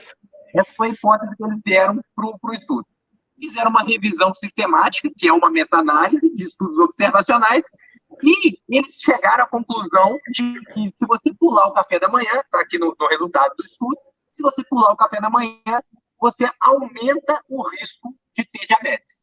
Tá, aí a gente tem que pensar em algumas coisas. Primeiro, Quando você vai ver estudo observacional, ele nunca gera associação e causa. Ele não faz causa e efeito. Ele pode gerar uma ideia, uma hipótese de que aquilo ali pode ter algum tipo de associação, mas ele não define causa e efeito. Então, esse é o primeiro ponto. Se você pegar vários estudos observacionais e juntar isso numa meta-análise, você só está aumentando o poder de gerar essa associação, mas você não está inferindo causa e efeito, mesmo estando dentro de uma meta-análise de estudo observacional. Então, esse é o primeiro ponto. Segunda coisa é a plausibilidade biológica. Existe algum raciocínio onde a pessoa comer menos vai trazer um maior risco dela virar diabética? Não tem plausibilidade biológica nenhuma no negócio desse. Então, você não tem como fazer esse tipo de associação. Não bate, não fecha. Então, esse é um primeiro exemplo que a gente pode ver de medicina baseada em evidência para o lado mal. E a gente tem vários exemplos desses sendo publicados em várias revistas brasileiras ao longo de várias semanas. Então, você vai pegar estudo em verme sendo publicado como se fosse uma verdade absoluta. Você vai pegar estudo sendo conduzido em rato de laboratório como sendo uma verdade já em os seres humanos. E se você não pegar aquilo que é a revista, que não é científica, tá? Por exemplo, estou dando um exemplo da Veja. Escreveu lá uma besteira de que, sei lá, sai tanta besteira na Veja que... Não, aliás, na Veja, sabe? Esse estudo saiu nessas revistas aí. Foi parar em tudo que é site, esse estudo. Só que eles não mostraram o estudo, obviamente. Eu fui atrás. Naquela época, eu lembro assim, caceta, velho. Um monte de colega médico, tá vendo? Esses modismos de jejum intermitente fazem a pessoa ficar diabética. E aí a sociedade já deve ter vibrado, tá vendo? Não existe jejum intermitente, tudo mais. E a gente vai ver o estudo. O estudo é um estudo observacional, que juntou vários estudos observacionais e chegaram a uma conclusão. Baseada em quê? Provavelmente pegaram ali povos, indivíduos, grupos de indivíduos em diferentes estudos, que pulava o café da manhã, mas no resto do dia comia um monte de merda. Então, o cara que não come café da manhã, mas come pra cacete de noite, né? Então, não adianta nada. Não tem possibilidade, não tem que estudar uma coisa dessa, né? Por isso que a gente trouxe aí, né, para vocês, já que a gente está falando de evidência, aquilo que a gente vai estudar com vocês ao longo dessas 3 aulas. E na primeira aula tem que ficar muito claro isso, muito claro. O que são as evidências? E para vocês saberem, principalmente, que a gente sabe o que a gente está falando, a gente fez a triagem para falar para vocês aqui. Então, Vitor e Túlio, mas esse estudo aí que tu mostrou do Fast Moving Diet pode ser... É sempre assim, nós lemos, nós triamos, a gente tem discernimento crítico para entender se um estudo é legal ou não para mostrar para vocês, então nós trouxemos isso. Mas para que vocês entendam, eu acho que isso é muito importante de vocês levarem, né, para os consultórios de vocês, entenderem mais nos consultórios de vocês, vamos dar essa passagem, né, Túlio? Passa com eles aí. Uma coisa que é importante que você falou, Vitor, é o seguinte, a questão da interpretação do artigo científico. Porque, assim, eu sou chefe de residência médica, eu faço toda semana com os meus residentes, a gente faz 2 sessões de artigo científico por semana. Dentro dessa abordagem dos artigos científicos, cada um dos residentes lendo, cada um tem uma interpretação diferente do artigo científico. Então, assim, não é todo mundo que interpreta o artigo científico da mesma maneira, aquilo é uma leitura. Então, cada um pode interpretar e levar aquele dado de uma maneira diferente. E uma outra coisa que eu falo com todo mundo, o papel aceita qualquer coisa. Então, assim, dependendo do tipo de revista que foi publicado, dependendo aonde foi publicado, dependendo como foi publicado, tudo cabe no papel. Tudo cabe no papel. Então, aqui a gente vai falar um pouquinho só dos graus de evidência, né? Existe, então, a evidência menor que tem, que é a opinião pessoal, é aquela pessoa que simplesmente vira e fala assim, não, eu faço isso aqui porque eu acho que isso aqui vai dar certo. Então, esse é o grau de evidência com o menor valor que existe dentro da medicina baseada em evidência, tá? O que não significa que, às vezes, esse grau de evidência possa não ser valorizado. Porque, por exemplo, essa opinião pessoal pode vir de um cara que é o maior especialista naquele assunto, onde não vai ter nunca uma evidência apontando alguma coisa naquele sentido. Então, ele pode baseado na opinião pessoal dele, de ser realmente uma referência naquela área, tentar transformar a forma como as pessoas conduzem aquilo ali, né? Depois disso, veio os relatos de casos, né? Relato de casos é uma série de casos, né, onde a gente pega vários tipos do mesmo tipo de caso, faz uma série de relatos de casos, e isso você consegue extrair dados estatísticos, basicamente. Por exemplo, qual que é a frequência daquela doença, como que aquela doença acontece, qual a faixa etária que ela mais acontece, qual o sexo daquela doença que é mais afetada, a etnia. Então, você consegue pegar dados para poder tentar começar a entender um pouco a respeito daquela doença. Foi, por exemplo, o que está acontecendo agora com a Covid. A Covid é uma doença que a gente não conhece. Então, o que está acontecendo lá no início?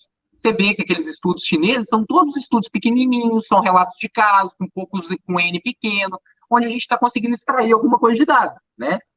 Depois vem uma evidência já um pouco mais robusta, que é o estudo caso-controle. O que eles fazem? Eles pegam um grupo de pessoas que tem uma determinada doença e comparam com outro grupo de pessoas que não tem essa doença. Então, você simplesmente está comparando dois grupos onde existe uma diferença entre eles, que é exatamente a doença que você está tentando estudar. E aí você consegue tentar inferir por que naquele grupo que tem essa determinada doença, o que ele tem de diferente do grupo que não tem aquela doença. Então, você tenta começar a construir um raciocínio em cima daquilo. Depois vem o estudo ecológico, que é o estudo realmente observacional. Ele compara populações com diferentes características, por exemplo, o risco de infarto entre dois países diferentes. Então, por exemplo, por que o indivíduo da África infarta menos do que o indivíduo dos Estados Unidos? Qual que pode ser a plausibilidade biológica para isso estar acontecendo mais nos Estados Unidos do que na África? Será que é a composição corporal? Será que é porque nos Estados Unidos os indivíduos são mais obesos? Tem mais sobrepeso? Você consegue começar a pensar nessa possibilidade, mas também não consegue determinar absolutamente nada. Aí vem o estudo de coorte, né? O estudo de coorte é bem diferente. Você vai obter dados bem mais robustos, eles são dados obtidos através de questionários, às vezes questionários mais amplos, enfim, e pega um N muito grande. Então, você já consegue ter um número, um valor muito grande, um N muito grande, que traz um peso estatístico grande para aquele estudo. Então, já começa a ter um poder de análise maior. O que você vai fazer? Você vai ver ao longo de vários anos o que veio, como é que foi desenvolvendo essa doença, e você faz esse estudo de maneira retrospectiva. Então, você está vendo coisas que aconteceram lá no passado, de como que foi a evolução daquela doença até o ponto de hoje. E, por último, né, vem o estudo, que é o ensaio clínico randomizado, que é o padrão ouro realmente da evidência científica, onde você vai randomizar dois grupos. Então, você vai pegar dois grupos de pessoas e vai tentar fazer com que esses dois grupos sejam o mais equilibrado possível, com as mesmas características da maneira mais próxima possível. Isso de maneira randômica, de preferencialmente cego, que a gente chama, né? Cego é sem saber para que lado vai cada um dos pacientes, sem você escolher isso. Seria através, basicamente, de um sorteio mesmo, para garantir essa semelhança. E aí você vai tentar realmente colocar um tratamento diferente num grupo, onde você vai tentar ver se existe a causa e efeito que você está querendo testar. Então, basicamente, o ensaio clínico randomizado, você vai testar a sua hipótese para ver se ela realmente vai trazer o resultado que você espera. Tá? Então, você pode fazer um ensaio clínico onde você queira ver a superioridade de uma droga, você pode querer ver a não inferioridade de uma droga, você pode, por exemplo, querer ver uma estratégia de alimentar, você pode pensar em tentar fazer isso, que é muito mais difícil, mas dá para tentar levar um estudo com um ensaio clínico randomizado nesse sentido. Enfim, você consegue testar aquilo ali. E, por último, vem os ensaios, né, a revisão sistemática, que seriam realmente as meta-análises. O que eles fazem? Eles pegam os ensaios clínicos randomizados, que a gente viu, junta tudo para poder aumentar o N, o poder realmente estatístico daquela amostra, e chegar a uma conclusão final. Ele amarra tudo dentro dessa revisão sistemática de ensaios clínicos randomizados. Então, quando a gente vai falar aqui para vocês, a gente vai sempre tentar buscar, por exemplo, a gente quer falar sobre a estatina. Vamos dar um exemplo da estatina. O que a gente vai trazer para vocês? Na terceira aula, nós vamos falar sobre os tratamentos, provavelmente dito. Isso. O que a gente vai trazer para vocês? A gente vai tentar trazer para vocês o maior nível de evidência científica que existe naquele assunto. Agora, pode, por exemplo, ter assuntos que não existam evidências científicas tão robustas assim. E a gente vai parar, por exemplo, num estudo de corte ou no estudo observacional. num estudo ecológico, a gente não sabe. Então, a gente vai sempre tentar trazer o maior grau de evidência científica que existe para tentar trazer o que a gente chama de medicina baseada em evidências para vocês.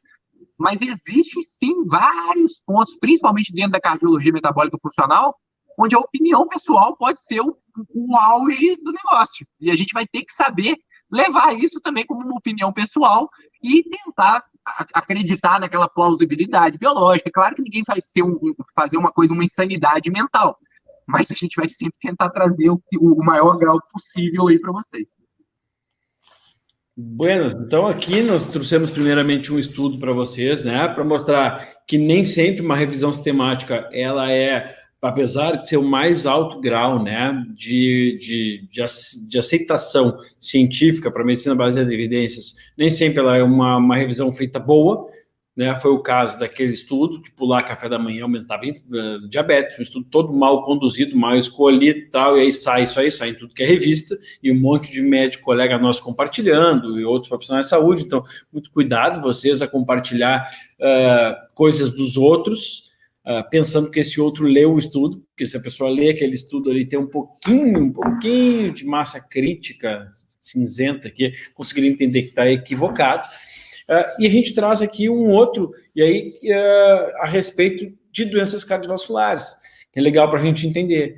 Isso foi esse centro, o CDC, que é o Centro de Controle de Doenças dos Estados Unidos, ele fez um alerta, né? E a gente vai ver com base em que foi esse alerta. Olha, aparentemente, reduzir o sal no alimento não traz benefícios, ou traz pouquíssimos benefícios, e nós deveríamos focar em outras coisas, porque simplesmente só reduzir o sal na dieta não está adiantando para reduzir a hipertensão, senão a gente resolvia a hipertensão de boa parte das pessoas, porque existe algum hipertenso que vocês conhecem que não tem medo de botar sal? Pode até colocar demais, mas que não tem medo de botar sal na comida? Não, sou hipertenso. Aí não bota, não adianta nada, não diminui nada a pressão dele. Por quê? Porque estamos focando numa coisa equivocada. Isso talvez não seja o principal problema, né? A gente traz ali atrás, Túlio, de novo. Então, nesse aqui.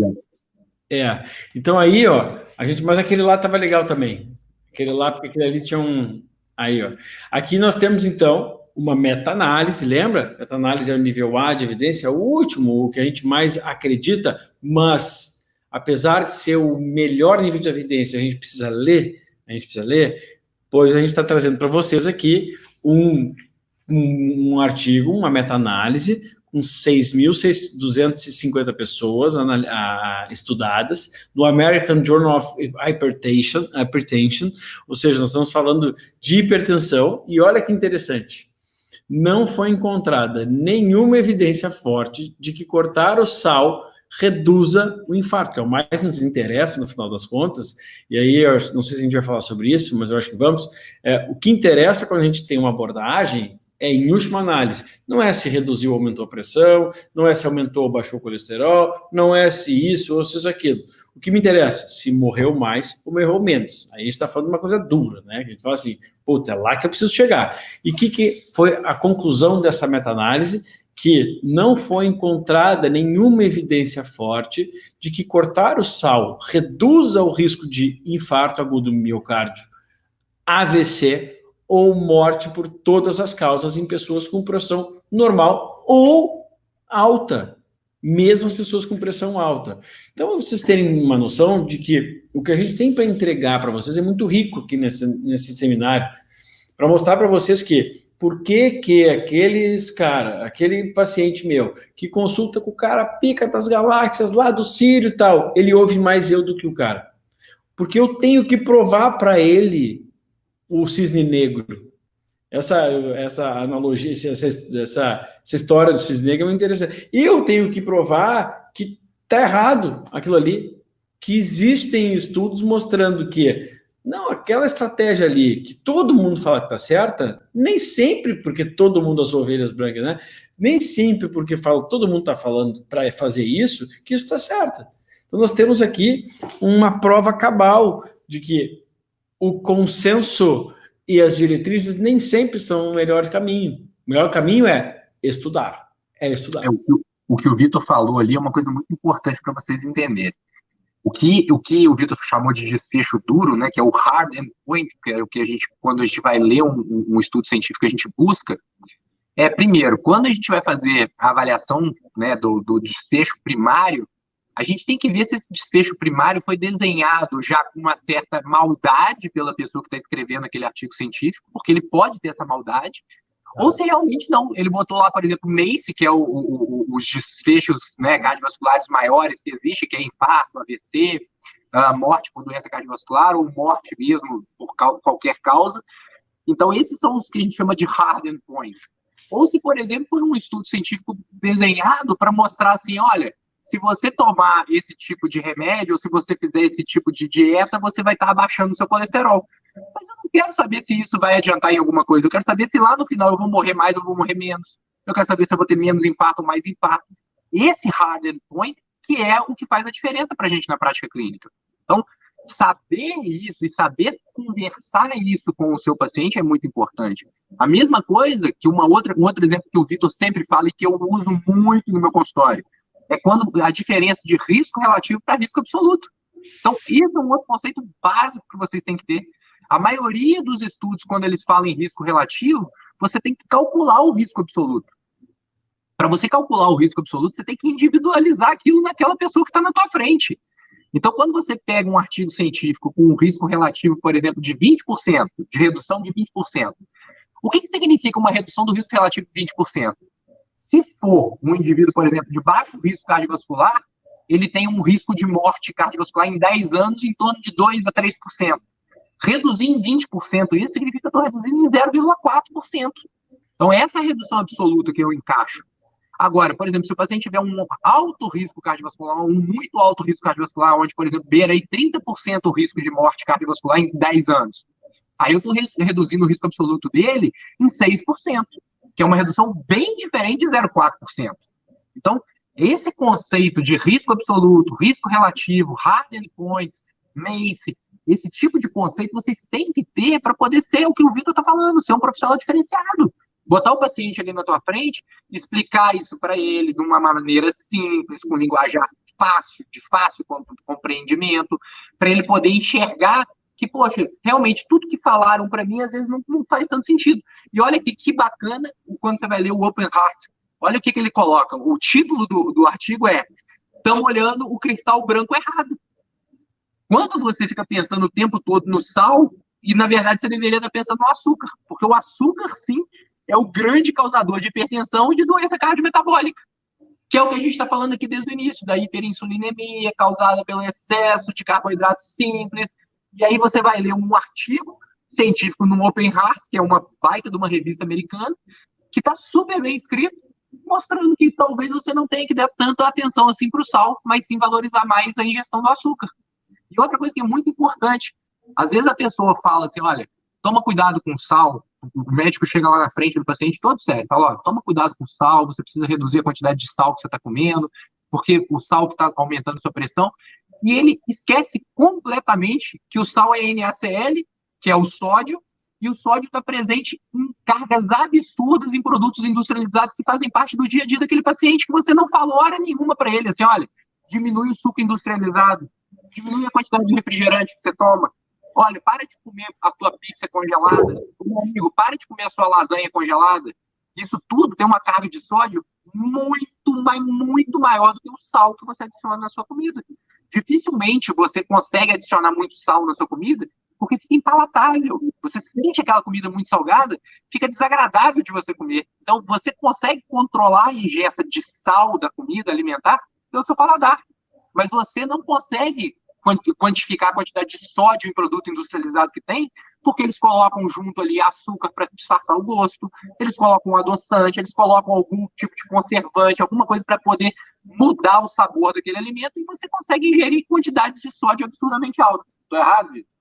É isso aí, né? Então, para as pessoas entenderem que, só um adendo aqui, açúcar é açúcar, né, gente? Então, não interessa se o açúcar é de coco, de demerara, o orgânico ou açúcar, seja lá qual for. Açúcar é açúcar. Então, e sal é sal. Se é sal do Himalaia, se é sal marinho, se é sal do Mar Negro, sal é sal. Né? Agora, sódio em excesso no alimento é outra história. Açúcar em excesso é outra história. Eu posso botar açúcar no que eu vou comer? Não tem problema. Não estamos falando aqui que a gente precisa se privar disso para a vida, mas são quantidades nos produtos processados e ultraprocessados que a gente não tem controle.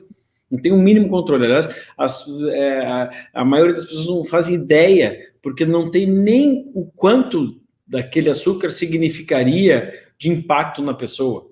Então, assim, a pessoa está cagando, literalmente está vendo ali caloria que passa adiante. Então, olha que legal, nesse artigo eles ainda colocam aqui como essa frutose, que apesar de ser natural, o açúcar da fruta, que nos Estados Unidos é muito utilizada, o que aqui no Brasil a gente utiliza muito da cana, né? Porque a gente tem cana em abundância, e lá utiliza-se muita frutose, na Ásia também utiliza muita frutose para adoçar os alimentos industrializados.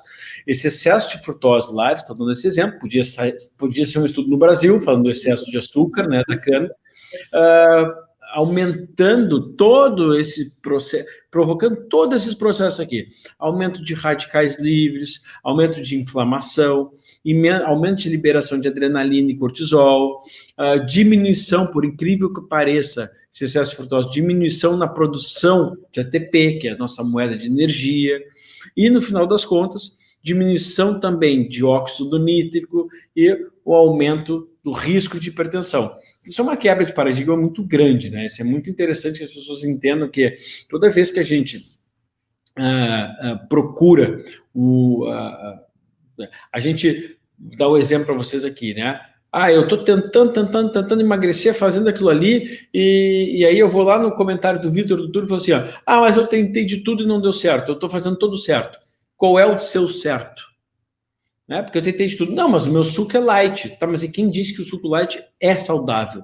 Não, mas eu estou falando aquilo que o meu médico... É por isso que a gente tenta conclamar vocês a entender mais sobre isso, né? Porque se vocês entenderem mais sobre isso, vocês vão ser mais pessoas a divulgar a boa ciência, né? Explicar para os pacientes onde, de fato, eles vão conseguir alcançar saúde. Isso é muito comum, né, Túlio? A gente atender paciente e falar assim, não, assim, tô com a alimentação perfeita, tô evitando gordura e tudo mais, mesmo assim não adianta. Mas e quem disse que evitar gordura é positivo? Na verdade, na maioria dos casos não vai ser positivo, né? É assim, não, eu estou evitando sal, não boto sal, mas o que tu come? Não, meu suquinho de manhã é um suquinho ali, Del Valle e tudo mais um requeijão light, mais um pãozinho integral. Cara, mas que bosta de café da manhã, né, cara? Pode até ser gostoso, né? Mas assim, não acho gostoso, mas tá tudo errado. E aí esse coitado tá tentando fazer o certo, ele tá seguindo alguém, né? Porque alguém falou isso para ele, a mídia fala isso, um grupo de profissionais, colegas nossos, continuam falando isso sem entender absolutamente nada sobre isso, eles não sabem o que tem ali dentro, né? E esse paciente, coitado, fica perambulando no consultório até que chega no seu consultório. E quando chega no seu consultório, meu, do Túlio, ele muda, melhora. O que ele faz? Ele deixa de ir no outro cara. E ele aceita pagar o que for para o teu consultório, porque aquele lá no outro, assim, aquele outro não quero mais ir. E naquele outro ainda bem quero convênio mesmo que eu pagar, porque não vale um tostão. Ele está errado em pensar que não vale um tostão. Às vezes o profissional fez aquilo que ele sabia fazer. Só que está na hora da gente se atualizar. Porque no momento que eu acho que sei, eu posso estar prejudicando alguém. E vai ser o final dessa primeira aula nossa aqui, né? Então, olha aí, um artigo falando, a gente já quebrou o paradigma do sal aqui, falando que o grande problema é o excesso de sódio. Claro, se o cara enfiar um tubo de sal na comida vai ser ruim também, né? Lembre que se sal é sal, né? E outra, já falando para vocês, sobre o paradigma lá de falar que gordura faz mal, tal, mas, Vitor, tu e o Túlio não provaram que esse negócio de gordura faz bem ou faz mal. Tá aqui, ó. Então, nós temos aqui um grande estudo, com 32 observacionais, é bastante, mas a gente ainda tem outros 27 prospectivos, controlados, randomizados. Então, eu tenho, olha a quantidade de estudos que foram avaliados, foram revisados nessa grande revisão sistemática e meta-análise. E qual foi a conclusão? Que as evidências atuais não dão sustentação às diretrizes cardiovasculares. Então, quando eu, o Vitor e o Túlio falamos assim, não siga só diretrizes, pega a diretriz como um norte, mas faça a sua linha, trabalhe na individualidade, estude sozinho. É por conta disso. Não é nem o Vitor nem o Túlio que está falando aqui que não existe evidência para a diretriz. quando a gente pega para ler, por exemplo, assim, qualquer diretriz alimentar, né, o guia alimentar norte-americano, o guia alimentar brasileiro, quando você vai ler a diretriz de nutrição, porque assim, eu e o Vitor, a gente não lê só a diretriz de medicina, a gente lê diretriz também de nutrição, enfim, de outras áreas, né? Quando você vai ler a diretriz nutricional, a coisa que mais está se esperando modificar é a tal da pirâmide alimentar, que até hoje ela vem nas diretrizes mostrando que a base da alimentação tem que ser de 60% a 70% de carboidratos. E isso já está assim, demonstrado que não existe. E parar de demonizar tantas gorduras saturadas, porque em todas as diretrizes sempre vem falando das gorduras saturadas, que em excesso podem causar problemas cardiovasculares e tal. E a hora que você vai ler os artigos científicos, nada, nenhum artigo científico consegue demonstrar que o consumo de gordura saturada tem um desfecho ruim de infarto, de impacto de AVC. Enfim, pelo contrário, alguns estudos estão mostrando até potencial benefício de redução de AVC com o consumo de gordura saturada. Então, assim, por que as diretrizes teimam em ir contra os estudos? Eu, sinceramente, não sei, eu não consigo responder esse tipo de pergunta. Por isso que a gente não pode ficar cego, a gente não pode ficar focado o tempo todo em diretriz. Tu tem aí o slide anterior, por acaso, Túlio, é a referência desse estudo? Não. Essa aí, ó. Tá fora de ordem, tá? Pediram a referência aqui, tá certo, ó. Essa é a referência, tá? Esse foi um dos maiores estudos, um dos maiores, se não o maior, tá? A gente vai trazer outros, tá? Mas um dos maiores estudos, uma das maiores revisões feitas a respeito especificamente do consumo de gorduras e o risco de doenças cardiovasculares, né? Então vamos seguir os outros lá. Aí, ó, mais uma revisão sistemática, volto a dizer, né? A gente está aqui escolhendo as maiores referências científicas para vocês, sobre o nosso crivo, né? E alguns temas são tão gritantes, como o Túlio trouxe agora, que não dá para entender o que acontece na ciência. Realmente não dá para entender. E o ruim é que a gente fala, principalmente se sou eu, né? Vou falar na rede social lá, aí vem um colega cardiologista. Cadê o estudo duplo cego? Isso aqui é revisão sistemática. Eu falei assim, não, me prova tu que tu tá certo, porque eu não sou professor teu aqui, não vou ficar te dando os referências todos que a gente estuda, vai estudar. Né? Não, daí o cara sai falando mal de mim. Aquele picareta, charlatão, eu pedi para ele, ele me trouxe, falei que eu sou babá. Nós somos babá, por acaso. Nesse momento, nós estamos sendo babá aqui porque a gente quer. Né? E se a gente pudesse abrir para entender as perguntas dessas pessoas aqui, se a gente tivesse uma aula, a gente estaria aprendendo com boa parte delas aqui. Com certeza. Nesse momento, eu estou passando informação para vocês, mas tem muita gente que poderia nos dar aula em muita coisa aqui, tá, gente?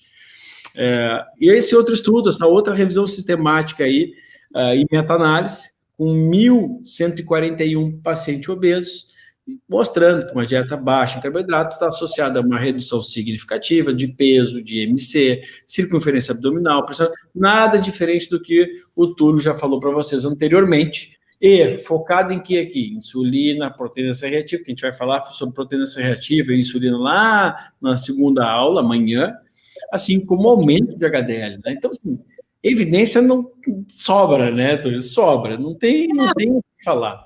E é o que eu falei para vocês, se for estudar e pegar tipo de dieta e desfecho cardiovascular, a que mais tem associação, benefício mesmo, e que tem mais estudo robusto é a dieta mesmo low carb. Então, assim, aqui é mais um estudo de low carb mostrando o impacto da low carb nos marcadores inflamatórios. Daí a importância, gente, que o Vitor está falando.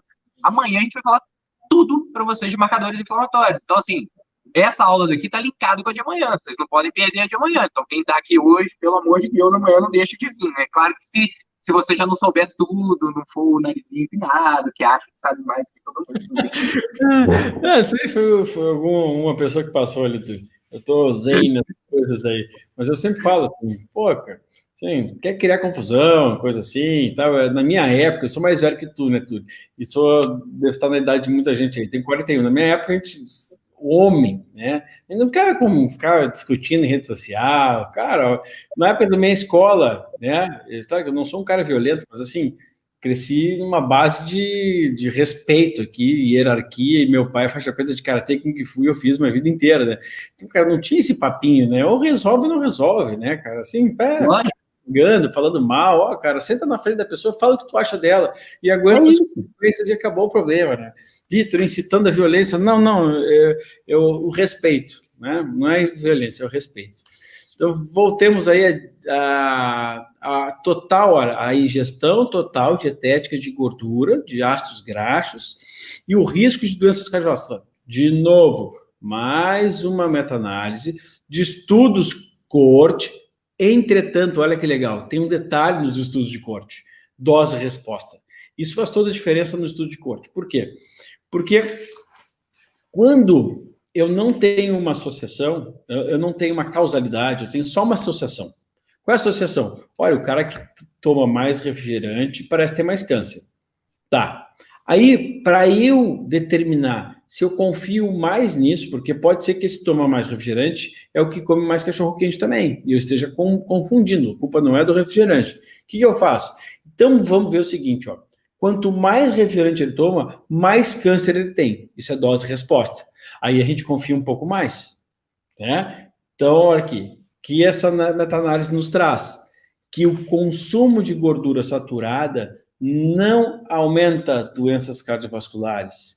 Entretanto, o consumo de gorduras trans, quanto mais consome trans, mais infarto tem. E quanto mais ômega 6 consome, mais infarto tem também. Então, aqui a gente traça um parênteses muito importante. Esse tipo de estudo, quando ele mostra quanto mais eu consumo, mais eu tenho, dá um pouco mais e mais tem, a gente tem um pouco mais de confiança de aferir, apesar de a gente não pode nunca aferir uma causalidade direta, mas de aferir causalidade. Então, aqui, resumidamente, qual é o problema das gorduras? A gente vai falar de individualidade lá no terceiro bloco, tá? No terceiro dia, porque não é assim também, não, gordura não faz mal. Não, peraí, existe uma quantidade, existem diferentes tipos de gorduras, não é bem assim, né? Essa aí, uma pessoa perguntou ali, Túlio, se o cara estava com 300 lá vai pedrada de colesterol, mas estava com marcador inflamatório normal, por que não deixou? Vocês vão entender na segunda aula e na terceira aula por que a gente não deixa isso acontecer, tá? Mas basicamente porque a gente não seguia pela maioria, a gente seguia no indivíduo, né? Então a gente vai explicar para vocês amanhã e depois de amanhã, tá? Agora, esse estudo, resumidamente, cuidado com o tipo de gordura. Há um viés aí, eu não posso falar que gordura faz mal, eu tenho que explicar que tipo de gordura. É trans, é saturada, é que tipo de saturada, que cadeia, é poliinsaturada, é monoinsaturada, qual tipo? Porque mesmo a poliinsaturada que a gente fala que é boa, não, as poliinsaturadas são boas. Se for muito rico em ômega 6, como são os óleos todos, esses óleos que a gente cozinha, são só ricas em ômega 6, a maioria, e o único que tem em ômega 3 é o de canola, só que quando ele esquenta, ele estraga, não adianta nada, a não ser que eu tome canola assim, eles são ricos em ômega 6, eu tenho, então, um alerta para a gente aqui. Gorduras são boas, mas cuidado com os tipos. E a gente vai depois explicar para vocês nas próximas aulas os tipos. E ali é importante as pessoas entenderem que o vilão mesmo, se tiver que botar um vilão dentro das gorduras, são as gorduras trans. Isso aí não tem, assim, a menor sombra de dúvida na literatura médica também. Então, o indivíduo que consome uma alta carga de gordura trans ou a gordura hidrogenada, a gordura modificada mesmo pela indústria, esse camarada, ele está realmente num risco cardiovascular aumentado. Esse tipo de gordura piora não só a quantidade do colesterol ruim, mas a qualidade, que é a pior coisa que pode existir, né? As moléculas do LDL, por exemplo, existem vários subtipos de LDL. E dentro dos subtipos de LDL, quando você consome a gordura trans, você está aumentando, por exemplo, a quantidade de LDL pequeno, que são os mais heterogênicos que tem, transformando esse indivíduo no maior risco cardiovascular de oxidação desse LDL. Então, a gente tem que tomar muito cuidado com o que o Vitor falou, com o tipo de gordura que você está utilizando e, principalmente, a quantidade dessa gordura. Então, isso é muito importante, sim, não tem a menor dúvida com relação a isso, tá? Aqui o Vitor colocou, né? Esse aí foi o slide que você colocou, Vitor, das estatinas. É que assim, ó, a gente tem que mostrar para vocês aqui o porquê que a gente está ressaltando alguns pontos aqui em relação ao cuidado com mesmo com artigos científicos que parecem ser muito confiáveis. Porque a gente tem evidências aqui, esse artigo foi um alerta, e ele chamou a atenção das pessoas que gostam de pesquisar sobre o porquê que muitos artigos ficavam escondidos, não eram publicados, as revistas não aceitavam, e daqui a pouquinho outros artigos, sabe-se lá por quê, né? Sabe-se lá por quê, tá? Eram mais aceitos e mais publicados. Então aqui, esse artigo chegou a uma conclusão de que evidências robustas de que os estudos financiados pelas próprias empresas farmacêuticas que comercializavam as medicações em questão, que são as estatinas, tendiam a ser apresentados resultados mais mascaradamente mais mascarados positivamente em até 20 vezes. Ou seja, muito cuidado, não é só com estatina, isso vai acontecer com todo tipo de medicamento, com quimioterápico, com medicamento para nefrologia, para neurologia. A tendência é sempre a gente aceitar que intervenção, isso faz parte da gente, né? Acreditar que a intervenção é melhor do que não fazer nada.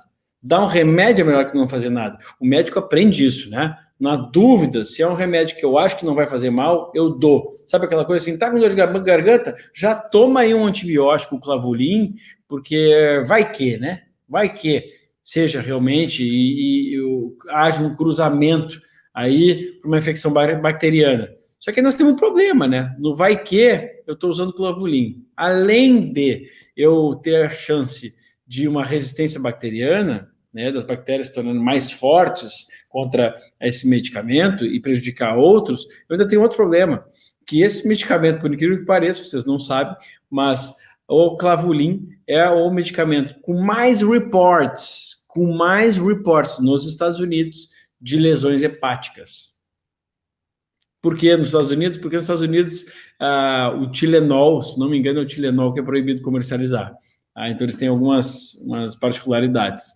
Então, muito cuidado, tá? A estatina, a gente vai ver a estatina lá no terceiro bloco, nós vamos ver a importância da estatina. Entretanto, nós vamos ver que se vocês não souberem interpretar os números, aquilo que o Túlio disse, tá? Eu vou dar um exemplo para vocês aqui. Eu sempre dou esse exemplo, eu vou oferecer para vocês uma coisa que custa 10 mil reais, 100 mil reais. Pô, Vitor, é um preço muito alto, 100 mil reais não pago nem a porrada. Cara, pensa bem, porque eu vou dobrar a tua chance de ganhar na Mega Sena. Muita gente cai nessa história. Opa, vou ter dobro de chance de Mega Sena? Tô feito. Pago 100 mil reais, Mega Sena aí são não sei quantos bilhões. Tá bom, sabe qual é esse grande negócio que eu tenho para você? É uma cartela a mais, é o dobro de chance. No risco relativo, você tem, ao invés de uma cartela, para, digamos, 1 milhão de pessoas concorrer, né, nessa chance, eu vou ter 2 para 1 milhão. Ou seja, no risco relativo, eu tenho o dobro de chance. Opa, eu dobrei a chance do cara. Só que isso não interessa, pô. Qual é o risco absoluto de eu ganhar? É 1 para 1 milhão, é 2 para 1 milhão, não serve para nada. Então, esse é o cuidado que a gente tem que ter e é essa forma de a gente jogar com os números para enganar as pessoas. Tá? É isso aí. É isso aí. E aqui o último slide nosso da aula que eu quis trazer para vocês, para mostrar exatamente o que é a cardiologia metabólica funcional. É isso daqui, basicamente.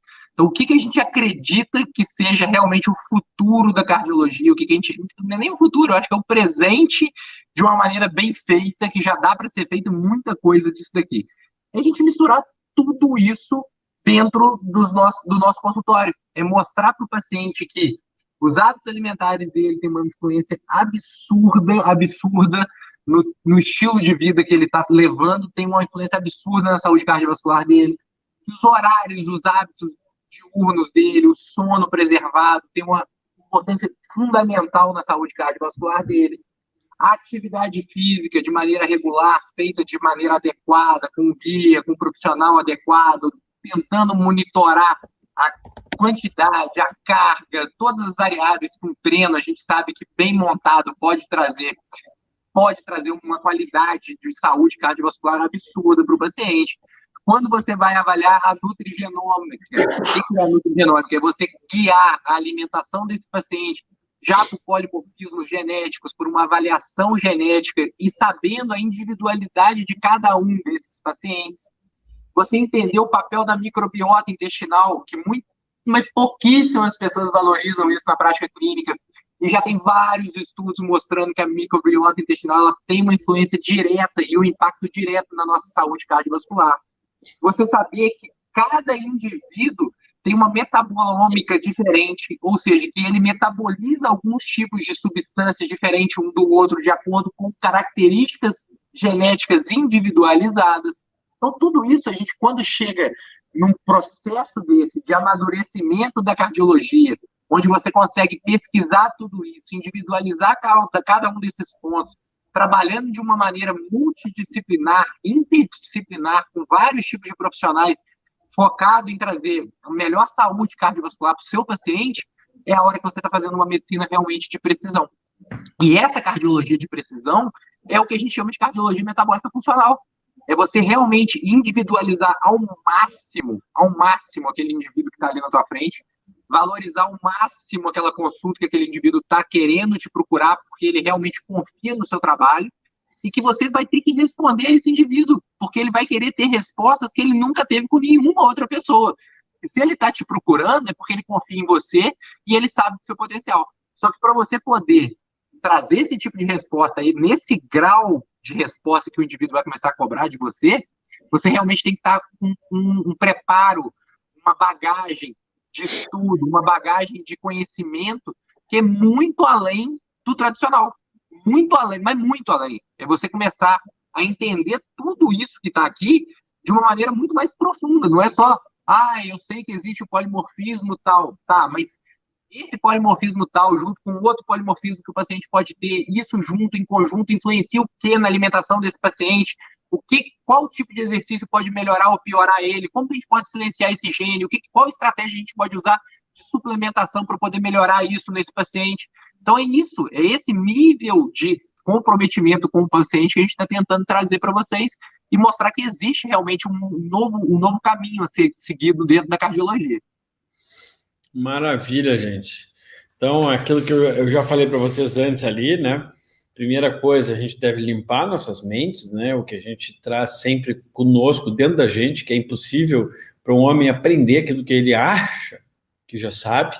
Então, limpem a mente para começar a decolar com a gente aqui, para a gente partir para amanhã e depois de amanhã.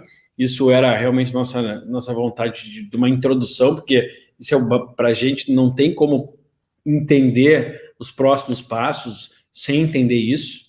Não tem como a gente falar de marcadores inflamatórios sem a pessoa saber de onde é que vem essa inflamação, o que é inflamação, e sem a gente saber que, olha, existem algumas evidências muito práticas, né? Eu olhar para o indivíduo, ele está num estado X, eu já sei que eu devo encontrar algumas coisas acontecendo dentro do corpo dele, eu não necessariamente preciso ter aquelas provas para sair já traçando algumas estratégias muito válidas. Então, limpem a mente e a gente, por hoje, vamos terminar aqui, mas amanhã a gente já entra em exames, né? Como compreender, interpretar esses exames, os exames mais importantes para a cardiologia, e interpretar diferente, né? Não é quais os exames mais importantes, é saber o porquê que ele é importante, por que não é, em que número que ele é bom, que número que não é bom, mesmo estando dentro do normal, né, daquela faixa de normalidade, aí vocês vão entender isso também. E aí no terceiro dia a gente já dá a introdução amanhã, mas no terceiro dia a gente parte para terapêutica, né? Mostrar como é que as coisas acontecem, como eu escolho, se eu dou remédio, se eu não dou, se eu faço uma dieta, se eu faço outra. Então é isso aí, por mim, por hoje é só aí. Então tenham uma boa noite, aproveitem bem essa quarentena. Doutor Túlio, deixo para você o adeus, porque eu dei o oi, né?